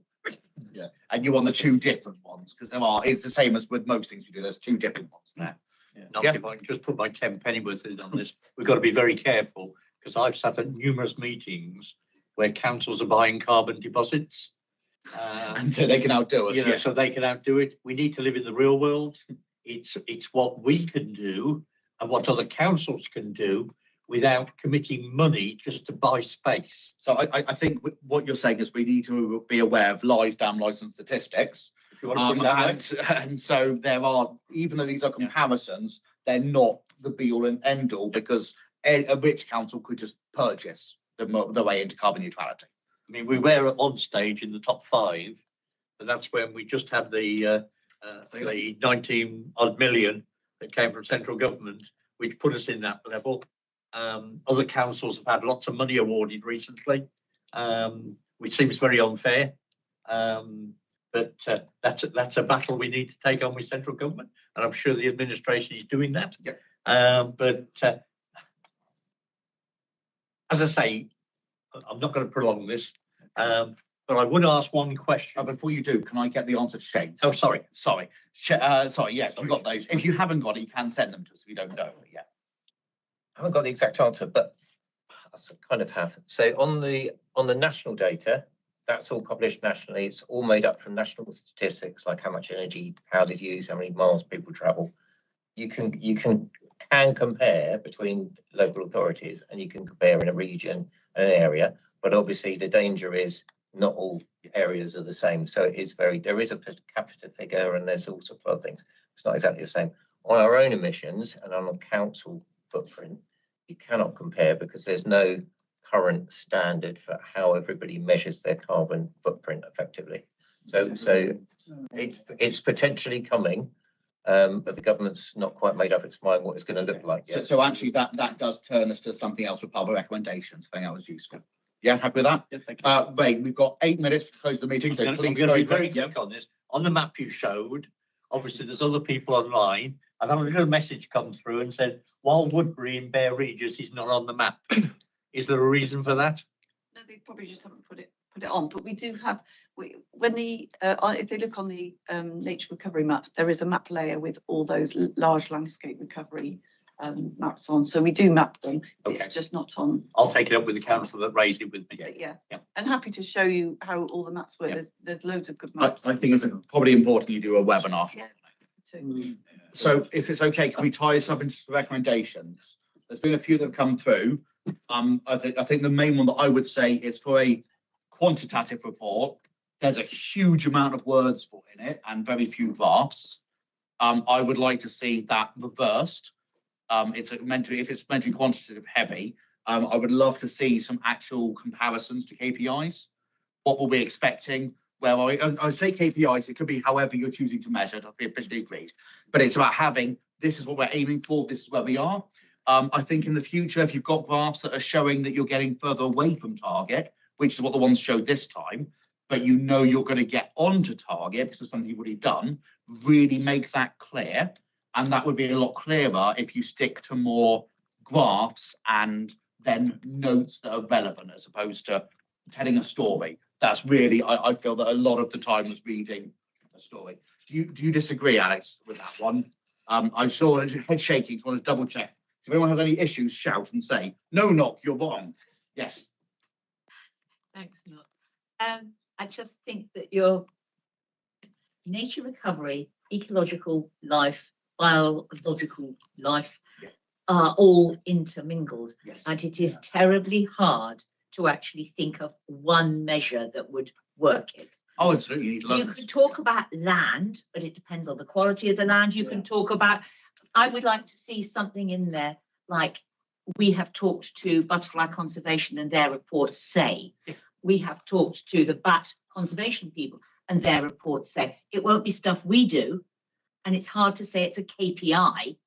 That's why I did say rather than KPIs. I mean, But it should be something like, in the last year, we have worked with this, we've worked with them, just so that we have got a checklist of that we've covered all the versions. Yeah, I think that as well. We're talking about soft data, not hard figures. No, so the point I'm making is we need hard figures to go with it because we're funding it and we have hard data we're trying to meet targets of. And so we need to have the goals on that way that we're trying to get to. We were hoping this year we would have planted X number of trees because there is a soft goal for that. And then I know it's not the best way because actually you want unmitigated grassland. That's but I'm saying the goals that are set and exist within the team's goals and KPIs, the performance indicators for the team, they already exist. I'm asking to have those shared with us. I'm not asking to create new ones. I'm asking to share what is currently there and how we measure the success of what we're doing, because we need to know, we need to be able to measure the success. Otherwise, we're not getting any real information. And the team use it, they're nodding. The team use the data as success. The stories are great, but actually we need to know, are we getting close to what our goal was and what we've set targets for ourselves? Sorry, but is the goal then that we rewild all of Dorset? I mean, that would be naught. We're not going to get there. So you have to think in terms of incremental improvement rather than a goal. You're right. And the goal might be an improvement of 2.5% in a year. And that is the goal. I'm not saying about setting like crazy targets. I'm asking to use data they already have in order to share that with us, because there are soft goals that are set and actual measurable things. This isn't just nature. This is ecology. This is climate. This is the whole reporting structure. It's about having those actual goals, which they do have already. It's not creating new ones. Really just trying to get in. Yeah, I know, but this is a conversation between councillors as opposed to committee members, as opposed to asking for. No, I understand what you're saying, and that's why I did look at the chief exec when I said I don't mean KPIs necessarily. It can be other things that are similar, and the chief exec nodded and agreed. I've got one of the officers is nodding, agreeing vehemently with me. So I'm taking that as they exist and they're happy with it. I'm not asking for something that doesn't exist. But if you really don't want me to ask for it, we can vote and not do it. You're a committee member. Can I make a suggestion? Yeah, absolutely. That, when the committee comes to look at the key lines of inquiry for the next version of this report in 6 months, to have that discussion about what exactly you want. You've got a slight mistake. This is in so when the other scrutiny committee, they might do pre-meets. We don't do pre-meets here. We do scrutiny in public, and so we don't have that as a whole. And we set out these sort of things as agreed here, and then are reminded when we do the actual lines of inquiry later on. But they will be the same, and we don't do them for this particular report because it comes every 6 months. So because it's a repeating report, we don't set out key lines of inquiry because it's just scrutinising the process each time rather than that. I wasn't aware. No, you're fine. I didn't think you were, so I thought I'd explain it because I know you're covering for Anthony today, and I know that I think the other one does do it that way. So a brilliant suggestion, but not the way we do it. Is that okay? Yeah, awesome. If I may, for 2 seconds, well, less than 2 seconds, can we make sure that some of the slides we've seen tonight are circulated? Because some of them are difficult to see. It'd be useful for us to have them.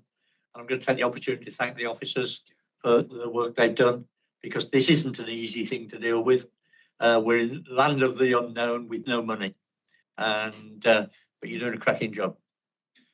Sorry, look, Can we vote to extend the meeting as well? If we don't close in 2 minutes.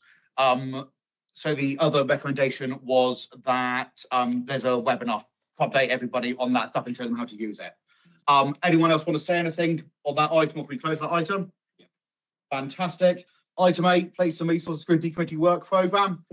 It is papered. No one's got any questions beforehand. No changes to it. Item 9, executive arrangements forward plans. Again, it is tabled. Everyone's had the paper. No one's come forward with any questions on it. Item 10, urgent items. There are no urgent items. Item 11, exempt business. There is no exempt items. Everyone happy? Closed.